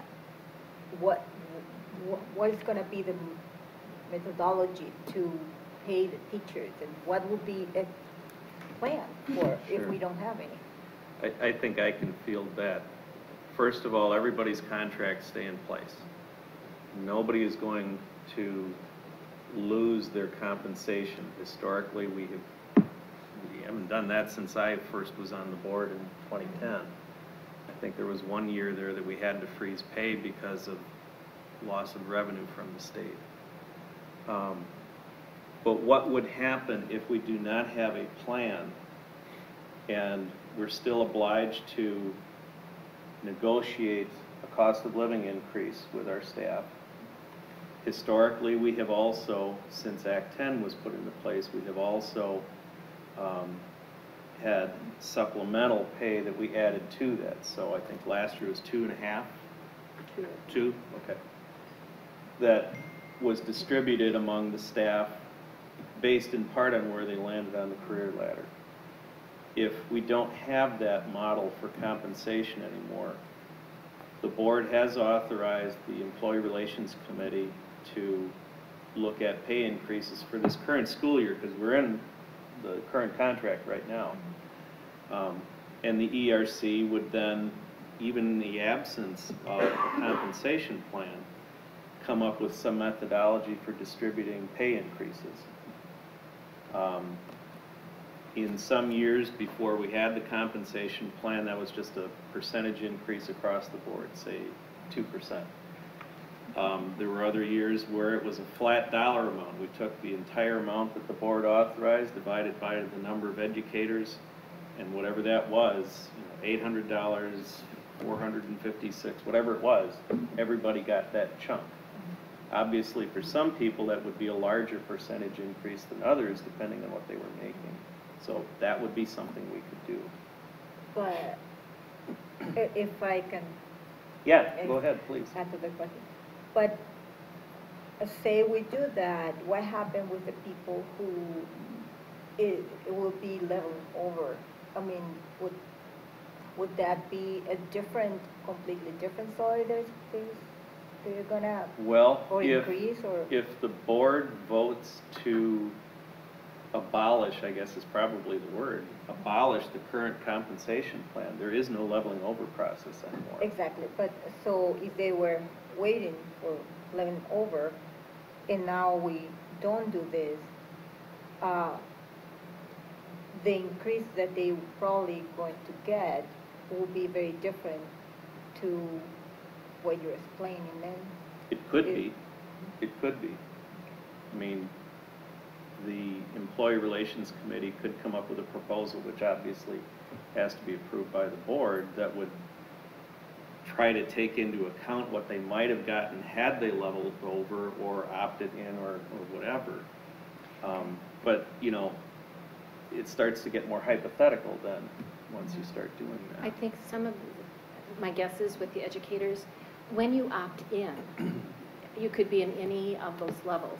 Right. And if you happen to be making a salary that's here, but you're being moved to a level where your salary is higher, you are then, your salary is moved to the beginning point of that level. And that is where some of our employees have realized some larger increases separate from negotiations. Right. So there's really two ways of getting that earnings. And my guess is people would like to continue the opting in because they don't know where they're going to get placed, and some of them may get, you know, a higher increase. And the same thing with leveling over. It depends on where you're at and where you move to. And if the beginning part of that lane isn't as high as what you're currently making, you'll be moved to that amount. So that has resulted in some increases. I was corrected too, just so you know, we did negotiate a 2.5%. Yeah, that's what I thought. Okay. I'm sorry, Steve, you had your hand up. Yep. A few questions here. How many opted in 2016-17? I looked at that list. I think it was about 10 to 12. Okay. So, what is the difference between, in the process for opting in versus leveling over from a resource perspective? From a human resource perspective? From the group of people that you named earlier? Sure. Yeah. The opting in actually would include a larger group of people. When we've opted in, we've had more administrators around the table, so there might be 5, and we try to have some from different buildings. And in that process, the educator would identify where they feel they should be on the career ladder. And that's given to me. No one knows what's on that sheet of paper. And then administratively, that educator, they can provide, in the past, we've given them the opportunity to provide evidence so that we can determine if we agree with them. If the group decides that it's the same placement, we're done. Then there was a match. If it was that there isn't a match, then especially if the educator thought they might be in a level more to the right than what the administration decided, then there would be a meeting and the educator would be given an opportunity to talk about why they feel they are in that level. There have been times when the administrative team has put the educator more to the right than the educator did, and in that case, we give the educator the choice, and generally they'll accept the level that's more to the right. So there are more people, maybe more time just because there's more people. So, who's, not that I'm looking for anybody's head here, but whose decision was it not to level over the 42 people? Was that a collective decision, or was that just, well, we think this is going to happen, you know, if a committee decided? It just seems like that was probably not a good decision. Yeah, and I'm not comfortable either, because I think anything I say is going to, and I'll take part ownership in that. But I would say that as we worked through, I'm on the compensation committee, we thought we were working toward a product that was going to possibly make some headway. It wasn't until almost the very end that we realized it wasn't going to work. And I guess my last thought is, at least for right now on this, is what happens to in our last discussion, we said, well, it's better to have something than nothing because of hiring practices, and what if the committee doesn't come to a conclusion in, you know, by the 6-month or March, May timeframe? We probably should have something in place, and I think that was received well. But what happens then in 2018-19? And I'm thinking of, okay, there's a whole another group of people that maybe would opt in and would level over and. You know, all of this, it's the communication piece that's so hard, and it's been hard all the way through this. I mean, to say to the remaining staff, this is your last chance. Well, is that true or not true?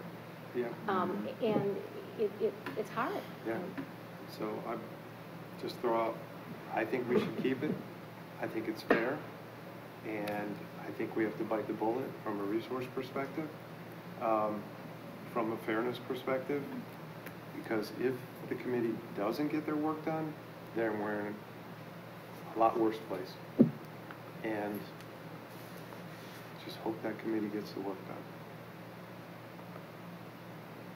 Great. I have a couple questions. I'm not sure whether they're for Becky or Scott. When do we have to have everybody who wants to be leveled, when do we have to have them leveled by? The plan didn't have a specific date. There was a specific date for opting in. And that was, I think they had to let me know by July 1st.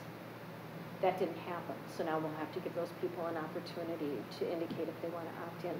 There was no timeline, but ideally what the idea was for leveling over is that you would level over in maybe February, March, April, that time frame, depending on how many, so that you were in place for the following year. Okay, so I'm sorry, I don't mean to No, cross it's okay. examine. So that would have happened earlier this year? Well, ideally, it should have happened. Right, right, but did not. Right. So we have the group that we didn't level. Correct. Am I saying this right? Yeah, We you're right. didn't level them earlier this year, so they're still here waiting to be leveled. Yes. And we have additional people who, had we decided to keep this comp plan, we would be leveling over January, February, March of This year. 2018. Correct. So the issue really is that we have to take care of the arrears from last year Yes. first. So those 42 from last year. And then we have a little bit more time with the 54 for this year plus the 27 who could opt in. Yes. Okay. So the 42 have to be done this fall? Well, we'll before- start that, well, I Yeah. mean, ideally, if we could get that done before the holidays, I don't even know if that's possible. So much of this is we don't know how many people are even going to want to go through the process. Right. Okay, yeah, so is that 42 number fixed then, or is that No, a no, max? they have a That's the choice. maximum. Yeah. Okay, so it might be fewer than that. Right. Yeah, Okay. and it will be, I'm sure it will Yeah, be, but I okay. don't know how few. And then we have, then next January, February, March, we may have as many as 54 plus 27? Yeah, I mean, see, and that's where the communication gets Right, a little yeah. tricky, because, is this their one chance to still get in, Right. opting in? And I guess the best we can tell them is we're hoping at the conclusion of this year there would be a new plan, but there's no guarantees. So, And then to betray the fact that I'm the new guy here, can you be leveled every year? no, Oh, I see, so you take your shot and then you have to, It's- under this plan, you have to wait. it's basically every 3 years, it's the year of your evaluation. I see. So when Ms. Mullen was talking before about people who haven't had a chance to be leveled yet, that's this 54, and is there another group after that? It's the 42 and the 54. We've Okay. only leveled over one group of educators in the history of the. Okay, so we would have the ones who didn't get leveled in, Yeah, seems like such an odd way to phrase it. right, in 16, 17. Right, and then the folks who, so people got leveled in early 2016, nobody got leveled in 2017, and there's a group that will be eligible to be leveled in 2018. No, well, I don't know. Yeah. I'm hoping not. Should we have- continue the plan? Yes, Yeah. yes. They would start Okay. over again, and then Right. that first group would be up again. Okay, so they'd pop up in 2019, all right? 18-19. The school year of Okay. 18-19. I see, okay. Right, yeah, it's a little confusing, Frank, because we're going by school years, not calendar years. Yeah, okay. So the other question I wrote down was, has everyone had a chance to be leveled? And the answer is no, not yet. Right, and that was Katie's point, Right. is that we've done it to basically a third, and they're saying the other two-thirds should have a chance. Okay. Thank you. Frank, you good, or? I'm as good as I'm going to get. Okay, well, we're not going to put a time limit on No, this, so. yeah. John, you had your hand up. Yeah, so you've been mentioning the concern in the uncertainty of communicating to people or communicating to employees whether or not this is actually their last opportunity to participate in the plan. Did we consider that concern last year? When I know that we haven't talked about dismissing the plan, but we did have a compensation committee that was hoping to offer a new compensation plan. Did we communicate to educators last year that, I don't know, the starkness of that opportunity? Not to the masses. Okay. Anyone that asked me specifically what was going on, I was vaguely specific, and that was about all I could be. Yeah. So last year, people would have chosen to opt in with just with their own personal assessment of, or their own personal estimate of whether or not they'd have an opportunity to opt in or into the plan in the future. There wasn't like a directive from HR or the school board saying that like this might be the last year. Okay. No, but I will say that if anyone asked me, I did tell them, I really didn't know where we were at. It was in committee, we were working hard, we weren't sure where it was going to come out. Okay. So I guess what I'm trying to understand is whether the issue of keeping the plan around and communicating to educators that this is intended to be the last year of the plan, but is not, if we don't put a limit on that year and the compensation committee for some reason doesn't have a new one and we keep it around for longer, maybe we've miscommunicated to people or misrepresented the fact that it's the last year of the plan. That technically would have been the same. We had the same intentions last year of putting a new plan into place and not having people. Okay. So this isn't a new problem necessarily.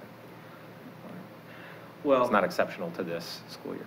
No, I don't think it is. No, and you know, with last year, there were timelines with that compensation committee. It was intended all the way through that we were going to have something. Mm-hmm. And yeah. So I think that, I mean, we're going into it, I think we're going into it more realistically this time because we saw what happened, and it was like right up to the last minute we realized this just isn't going to work. And I do think the other piece of this is in the compensation committee, we talked all the time about the communication that needed to go out to staff, and even that wasn't clear. We didn't even have a clear understanding at times within the committee. And so, I mean, I think it's just really hard, I'm sure, for you to sit there and listen to this, but what we would have communicated wouldn't have made much sense because it would have been about as vague as everything else has been. There weren't a lot of specifics because it was such a moving target at the time. Mm-hmm. And I know that's it's one of the charges, I believe, from the board is for the Woods to have some communication ongoing and to the staff, and hopefully that will give them more information. Okay. And I'm not sure, this may have been answered in the current exchange. When I was elected and then I worked to try to gather as much information as I could about this plan, one of the things that I was told, and there was a lot of advocacy from administration and others about this plan and that it was the right course. I was told one of the reasons it's the right course is because it's more economically sustainable. Now it seems like I'm hearing that it's not, that we don't have the resources. And so what has changed? Well, that's what I heard, that we don't have the resources to carry out the current plan. It's going to be difficult. So what's changed? Well, I don't know that I agree with that statement. Okay. I believe it is economically feasible. I'm not. It's time. Right, it's the human resources, It's not the money money. resources, No. it's the time resources. Is Yes. that Well, I fair? equate the two as the same. I mean, your time costs us money, right? Yes, so, I mean, an employee's time is money. That's, and so I think that's just where I'm confused is, I don't agree with this plan. I've been very vocal about that. I think we need a change, but I'm going to be supporting that we continue with this until we come up with a new plan. That will be my vote. I think, though, my question continues to be is that something has to change. It seems like all I heard was this was really a really great plan. This was the most economically sustainable, and then now I'm hearing this. And so I'm trying to surmise like what has to change. And if it's something we have a locus of control over, if it's funds, whatever it is, and then what do you need from us? Because I agree with Steve, we just need to bite the bullet on this and get you all the resources to get through this, and then move on. And so that's what I'm more interested in, not in pointing fingers or anything like that, but I feel like we need to bite the bullet on this and make sure you all have the resources to carry this out until we have a new plan. So. And what I would say is when that plan was created, while it isn't the perfect plan, and I think any of us on that committee or any one of us administratively would say that, but it still was doable. If we would have followed the correct timeline, it was doable. And was it financially sustainable as far as how we were paying our staff? It was. But what got us in trouble was not knowing where we were going, where we were going to be this year, and now it's mid-October, and we're going to be going back and trying to get this train back on the track, which we'll do. But there's a lot of time that's, and again, it's no one particular, it's no one's fault, and pointing fingers doesn't help anything, but it's just when this has been in such a stage of flux that it's messed things up. I don't have a question. I just wanted to point out there seems to be some confusion about whether there's going to be clarity or not. And if this is communicated correctly, there's no ambiguity in the way that this has been moved. It is until a new compensation model is developed, approved, and implemented. So as long as that's communicated with people, if we don't have a plan in May, this is staying the way that this is moved. I just want that to be very clear. Allison. And I'm not sure I really have a question about it either. I do agree with you that this isn't something that we need to like level blame on somebody. It's, you know, clearly there were a set of circumstances and this is kind of what happened, but it's not fair to the staff that were expecting that they would be able to make a change and be able to change their level because, you know, we were kind of waiting to see if things were going to be different, and they're not. But it's not fair to the staff. So, but I do agree with you. This isn't anybody's fault.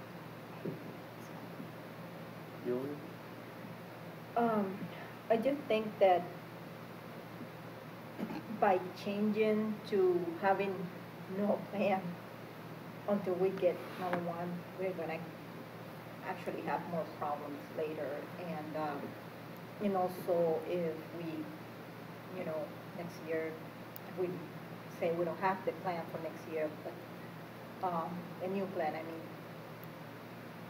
mean, new teachers come in, it will be kind of like, well, we used to have a plan, now we don't have any, we are still waiting for the new one, instead of having, you know, flawless and not the perfect plan, but we have something. So I think that we should continue, even though it wasn't that perfect. Anybody else? Dan? A couple things. So it sounds like, number one of the things we could do is prioritize how the leveling over. We've got some from last year that are expecting, so obviously they would get first choice. Then we have the people that were wanting to do it this year. It would seem to me that would be reasonable that they get second choice, and then the opting in are third. Is it possible that we, I understand that when you're saying that we don't have capacity, it means you wouldn't be able to do any of your other duties because you'd be spending as much as your time doing this.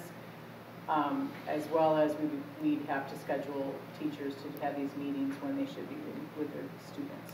I'm really going to try to avoid that because I don't like that at all. We would like that too, I'm sure.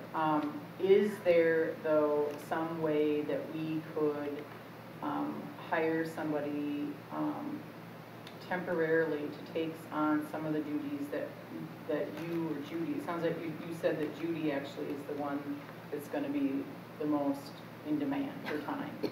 Well, I'm at all of them. So you're at all of them and Judy's at all of them. Judy's at all of them. Is there a way that we could subdivide some of your other duties so that it frees you up to be able to do it? Number one. Number two, is there a way we can streamline the process a little bit more? Ask people to say, look, in the interest of time, are you interested or not? Let us know. You have to tell us now. If you really don't think you can do it, you know, could we have maybe more of a frank discussion with them, a preliminary discussion that says, you know, these are some reasons we don't think this is going to happen, so why don't we just move, you know, put you to the end and let some other people go through. I mean, there might be just some way we have to do some prioritizing to make sure this happens. Well, I've thought about this because I knew this was one of the options. And first of all, Judy and I have very competent administrative assistants, and it's going to fall on them. And I mean, we'll figure that out. We'll figure all of that out. I think bringing someone in, I think that's just really hard for someone to even understand where we've been and where we're going and how they can help. And then it just, you know, I haven't talked to anyone about this. This has just been in my head. I haven't talked to Tim about this. But it may be that we take the directors and maybe my role gets spread out a little bit more so that my purpose for being on these committees was to hopefully keep it so it was consistently applied. And so, I mean, I'm not the only one who could do that, so it may be that we may have to share that role. And it may be that Judy can't be on all of them. Maybe it's going to boil down to a director and the principal. I mean, the critical person is the principal. Last time, too, when we went through this, I was really impressed with the work that people had put into it. But some of them had presentations that were like half an hour long. And so we may just have to put some parameters on it, that it's going to have to be this length of time. And I mean, I think if everybody wants it to, if we're talking about being fair and being equitable, I would think that's one thing that would be universally, I mean, everyone would understand that we are trying to get through a lot, as long as we are prioritizing in the way we should. And I would say, I don't know if the SAE is still here, the SAE, the board, I mean, one of the support that we might need from both sides is, you know, I think this is going to involve some after school into the evening type of meetings, maybe even early in the morning, because I think it's really important we're not pulling people out of the classroom. So that's not ideal for anyone, but that might be some of the best options too. And maybe there's some ways that we can help alleviate, you know, since that's cutting into personal time, there may be some things we could do. Offer breakfast or, you know, something. I don't know, you don't have a schedule yet, but I'm sure you would run into some issues, that maybe there's some things that could be done. Anybody else have questions, comments? I have a quick question Sure. for Becky. Now that you're talking about prioritizing and all the work that you guys are going to have to put into this, but you're also in the committee for the compensation committee, right? And so it's Judy and Erica and all that. Would that also? I mean, how would you manage your time? Well, those are scheduled, but that's a huge time commitment. We're meeting once every 2 weeks, either half days. I don't know if they're full days. Yeah.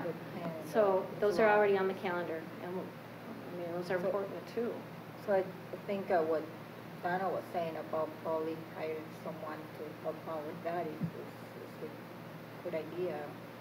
I just don't know what those functions Yeah. would be. And I think some of the things that we would need help with, again, Michelle and Kim are more than capable. It's just, that it's going to push on them too. Okay. Anybody else? Thanks, Becky. I just have a few things that I wanted to say before we vote. And again, there's no time limit on this. If people have questions or whatever, we'll keep at this as long as we need. To the point that you were raising, Tim, about economic sustainability, I think there's maybe a semantic misunderstanding here. What I understand Becky to be saying is that the leveling over process requires a lot of input from administrative staff who are salaried, I mean, to put it bluntly. So whether they work 50 hours or 70 hours to get this done, it doesn't affect our budget. The sustainability issue about this plan has to do with compensation of teachers going onwards. So yeah, I mean, people's time is valuable, obviously, but to have to try to accomplish the leveling over of almost 100 people as opposed to half that, it doesn't affect our budget. We have budgeted for whatever pay increases people may get. But more importantly, there are two things that I think we've got to keep in mind before we vote on this. One is plans are always subject to modification. You know, whatever this committee comes up with when they're finally done isn't cast in stone. I think it's not wise to operate that way because invariably, when something gets rolled out, whether it's a compensation plan or experiential education or whatever it is, once you start doing it, you start realizing, well, there are things about this that we need to change, modify, delete, whatever. So whatever does come up as the result of this process, it's going to be, I think to some extent at least, a continuing process. It's like our handbook. We review the handbook every year, you know, and there are modifications to it every year. But I think the most important thing for us to recognize, and this goes to kind of what you were saying, Joe, even if the compensation committee is able to meet the target that they have been given, which is to present the board with a proposed plan by the spring, first meeting in May, even if that happens, we're not going to roll, at least I hope this board would not try to roll that out over the summer, because that was one of the big mistakes that we made with this current plan, is we voted on it in May, and people, our staff, were told about it and where they would be placed in it over the summer, and the resulting lack of communication caused us a lot of problems that I think we're still dealing with. I think realistically the schedule for this is going to be, committee comes up with a plan for us to look at in May. We go thumbs up or thumbs down. And then they'll go back to staff over the summer in the coming school year and focus group it with staff, get input from staff. In other words, I don't see realistically a new plan being fully implemented until the 2018-2019 school year, which means this plan that we've got, if we vote to keep it, we're going to have it for really at least 2 years. I think that's just the reality of the schedule that we're faced with, unless we want to repeat some of the mistakes that we made in rolling this one out. We may be surprised. They're meeting very aggressively, as Becky just said. They're meeting every couple of weeks. But honestly, even if they were to come back to us with a plan in January, it's hard for me to see how they could get adequate feedback from staff much before the end of the school year. And I think January is just crazily unrealistic. So with that, if anybody has any questions, comments, yeah. Yeah, I have a question for you. Right, pick up what you're saying. I just want to see, because I still don't see it what's the difference, or what is the advantage of, deleting this plan until the plan that we have right now, until we have a new plan, versus keeping it? So what would be the pros and cons of it? Well, I don't see that there's necessarily an advantage, except that if we're not going to keep the career ladder, then we won't be using up administrators' time doing the leveling over process. Maybe ever, because who knows what the next plan is going to look like. But as other people have pointed out, for us to go for what I think realistically is going to be 2 years, if not perhaps even longer, without any kind of set plan, I don't know how that would affect our ability to attract and retain competent staff. John? So the two options that we seem to be talking about are abolishing the plan immediately, the current plan, or maintaining the current plan until we have, the motion that's been presented is maintaining it until we have a new plan from the compensation committee. I wasn't at the most recent meeting before this, but have we considered maintaining this compensation plan for the last batch of teachers who've been around long enough to now have their turn to go through it, and then revisiting or potentially abolishing the compensation plan after that? Would that, if we're concerned with fairness and making sure that everybody who's been around for the entirety of this plan gets a shot at participating in it because they've been, employees underneath it, would that allow for the fairness that we're looking for while removing some sort of future burden from our administrative staff? Is that feasible? Is it something that we could revisit, or something that we would have to make a decision on now? Well, the motion that's on the table right now is to continue using the career ladder until a new model is developed, approved, and implemented. This board, like any other board, can make a decision and then change its mind later. I don't know that that's a wise course of action.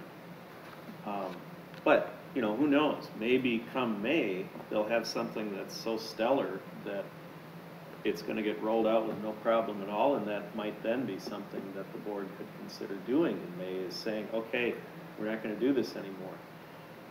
The problem with that is that, then we're telling people, yeah, really, this is your last drop-dead chance, and then we may find ourselves in May continuing the career ladder,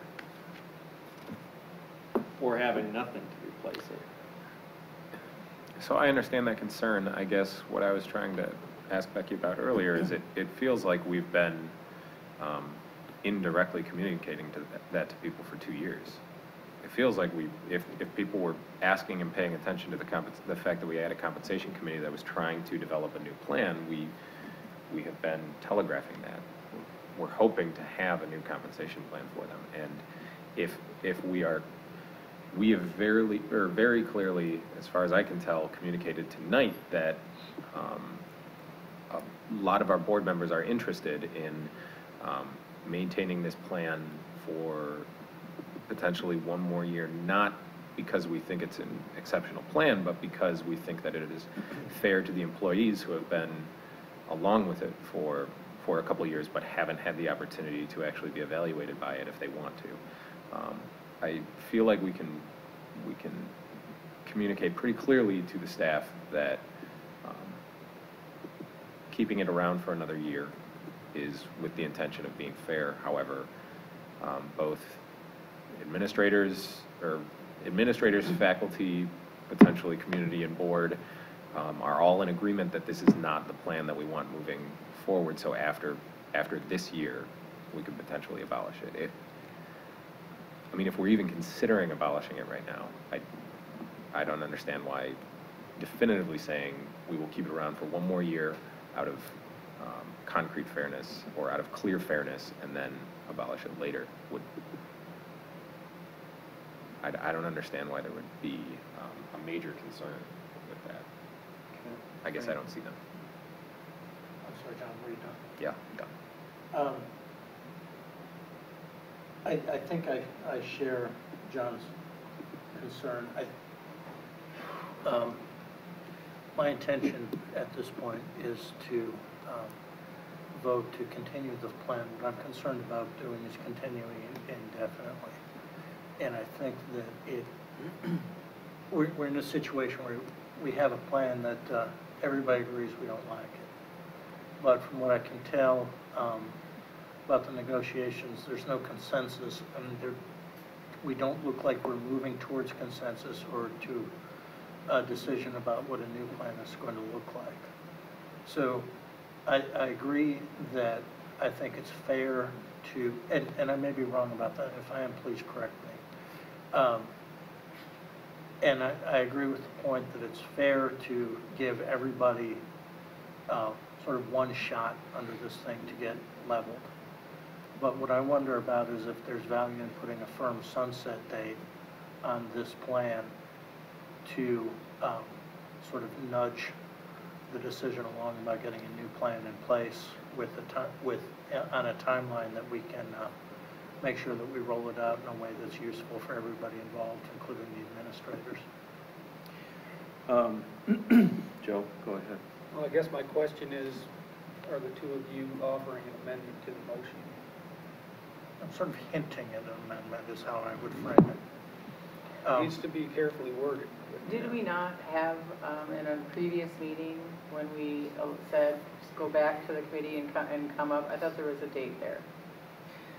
The instruction that the compensation committee has been given is to present the Board of Education with a new model on or by the first regular board meeting in May. That's what they've been instructed to do. They've also been instructed to, for want of a better phrase, look at all conceivable options and to develop their own rules for how to proceed at arriving at that model. And from the draft minutes that I saw from their last meeting, it looks like that's exactly what they're doing. Are they on track for that? Well, right. See, part of the excuse me, part of the problem is there have been 3, I think it is, people who have left that committee, so they've got to be replaced, brought up to speed. You know, so there's some catching up to do there.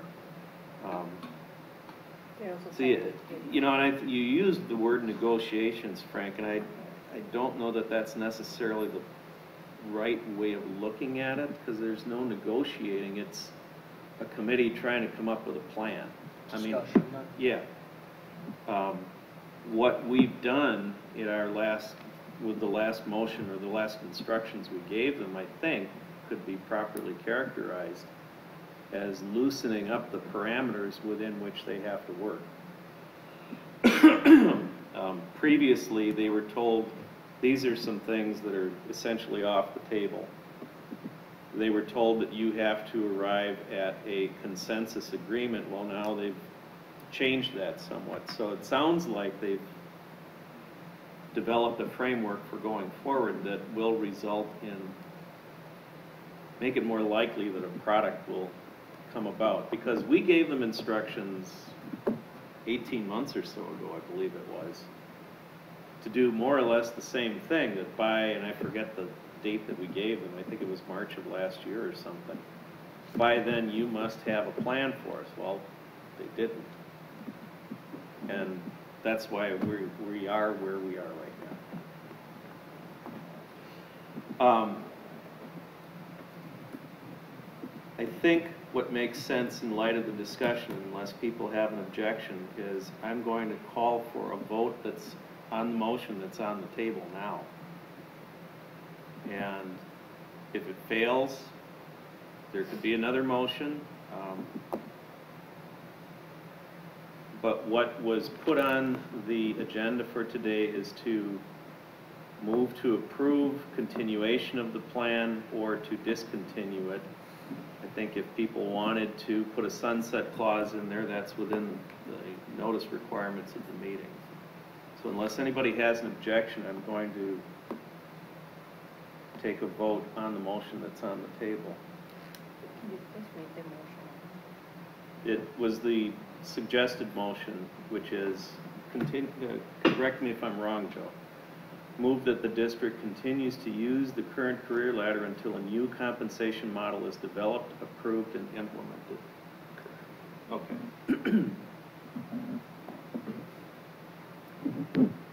Yeah, John. So, I'm trying to find a way to not hook us into indefinitely using this plan that nobody likes. If in the next year, if the compensation committee comes up with a plan that we like, but we're not ready to roll it out, and we want some sort of system in place for a year in between the new, better plan and the plan that nobody likes, without having to fully go through all of the discussion. If I offered an amendment to continue using the career ladder through this current school year, does that necessarily stop us from using it after this current school year, or does that just say that we will continue using it through this school year? Well, come the spring, the board would have to take the subject up again and either give it another year, another 6 months, or an indefinite period of time, or say, no, we're not going to do anything. And I guess that goes back to the point that I was trying to make earlier. If we approve this motion, there's nothing that says that in May of next year, or July, or February of next year, we can't say we're going to do something different. Right. We have the authority to do that. But it is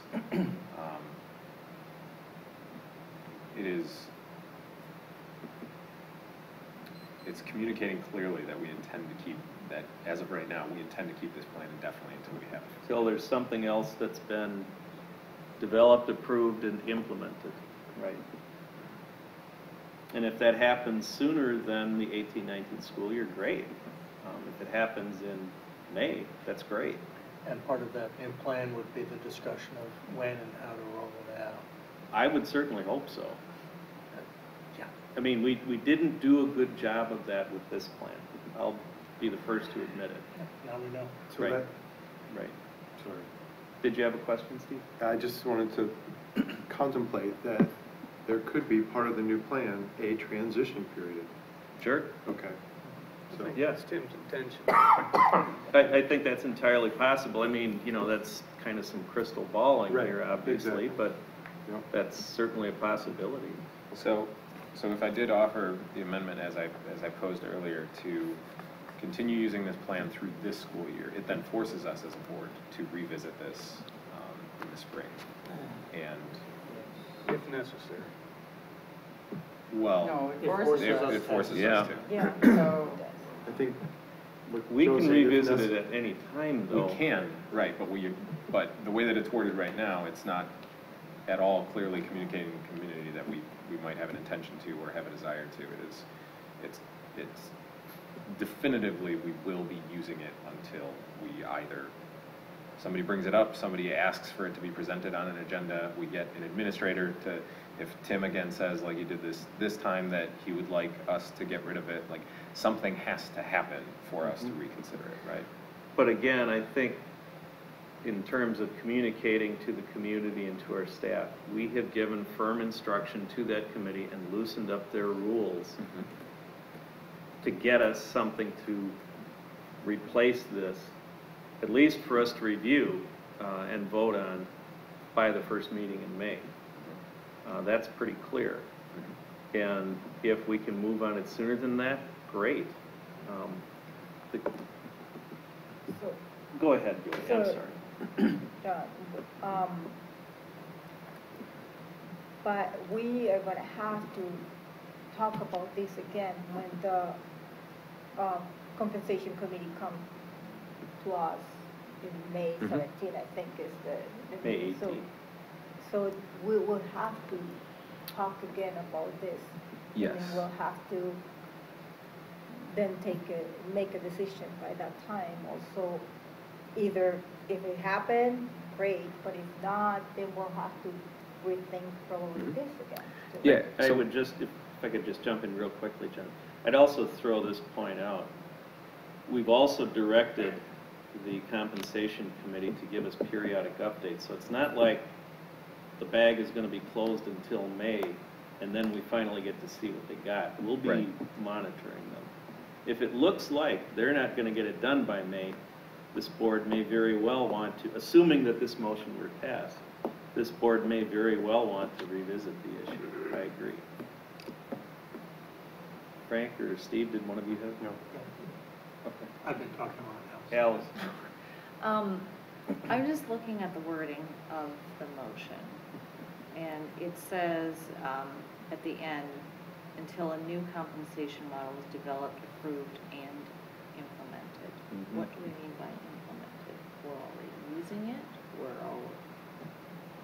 I think the way that I interpret that, and Joe, it's your motion, so correct me if I'm wrong, but that would be developed by the committee, approved by the board.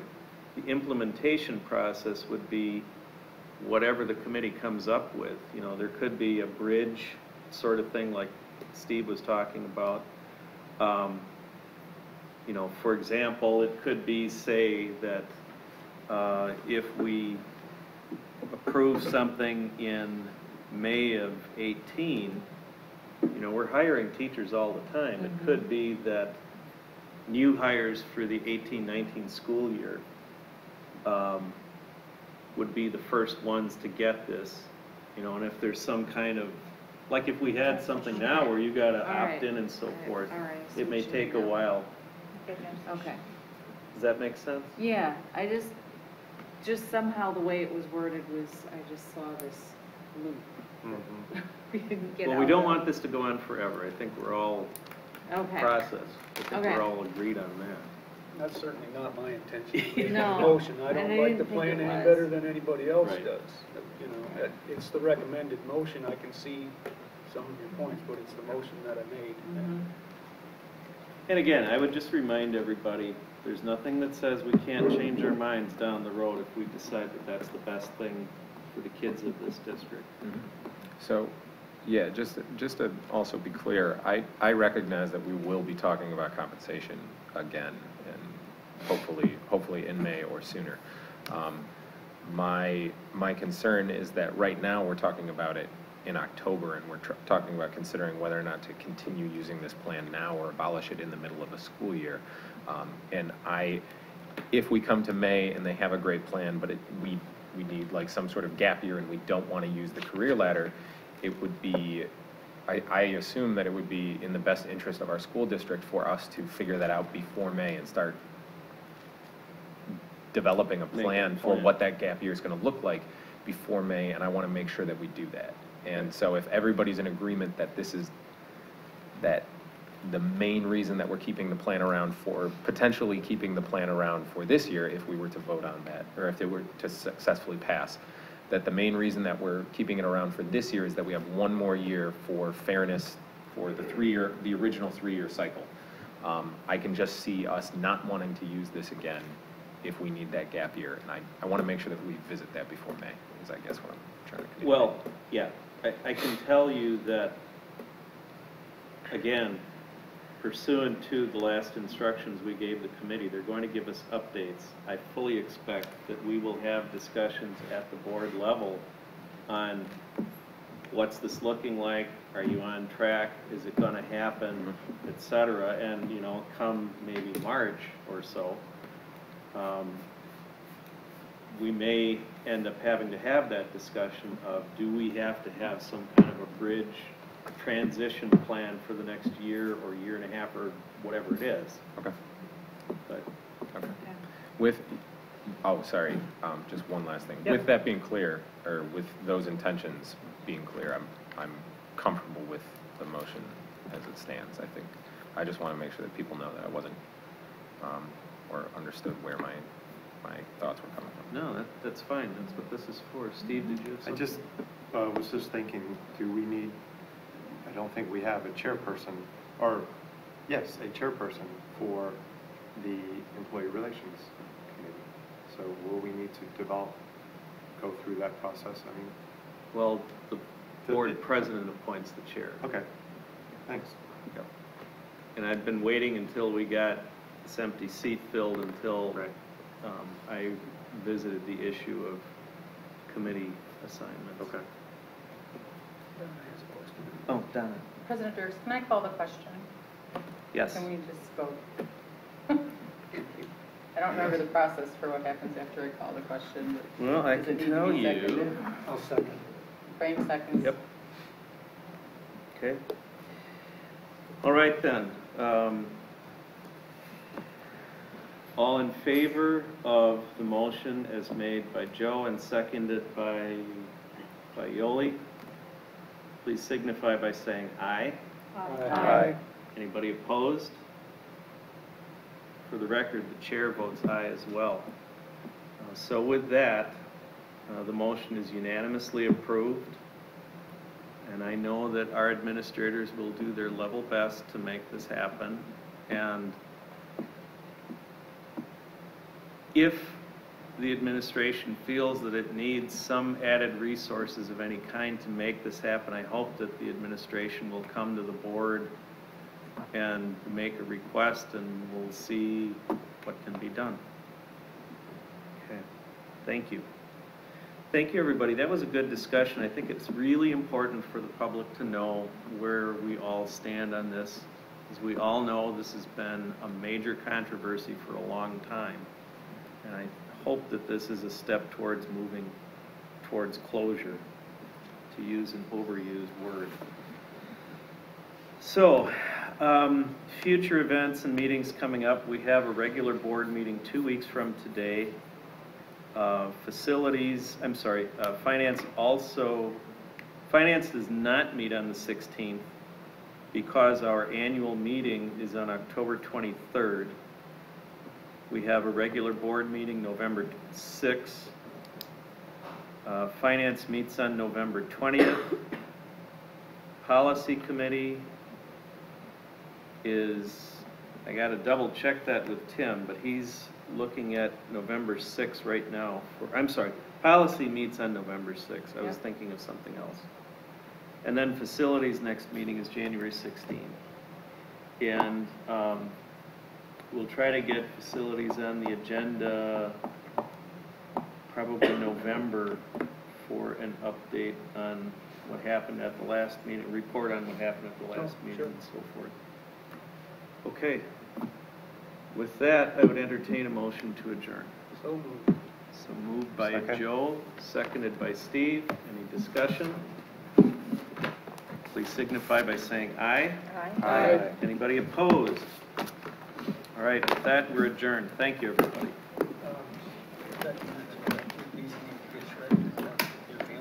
The questions? Paul? We wrote notes. Oh, yeah, if you wrote notes, yeah, they probably should. You want to see this?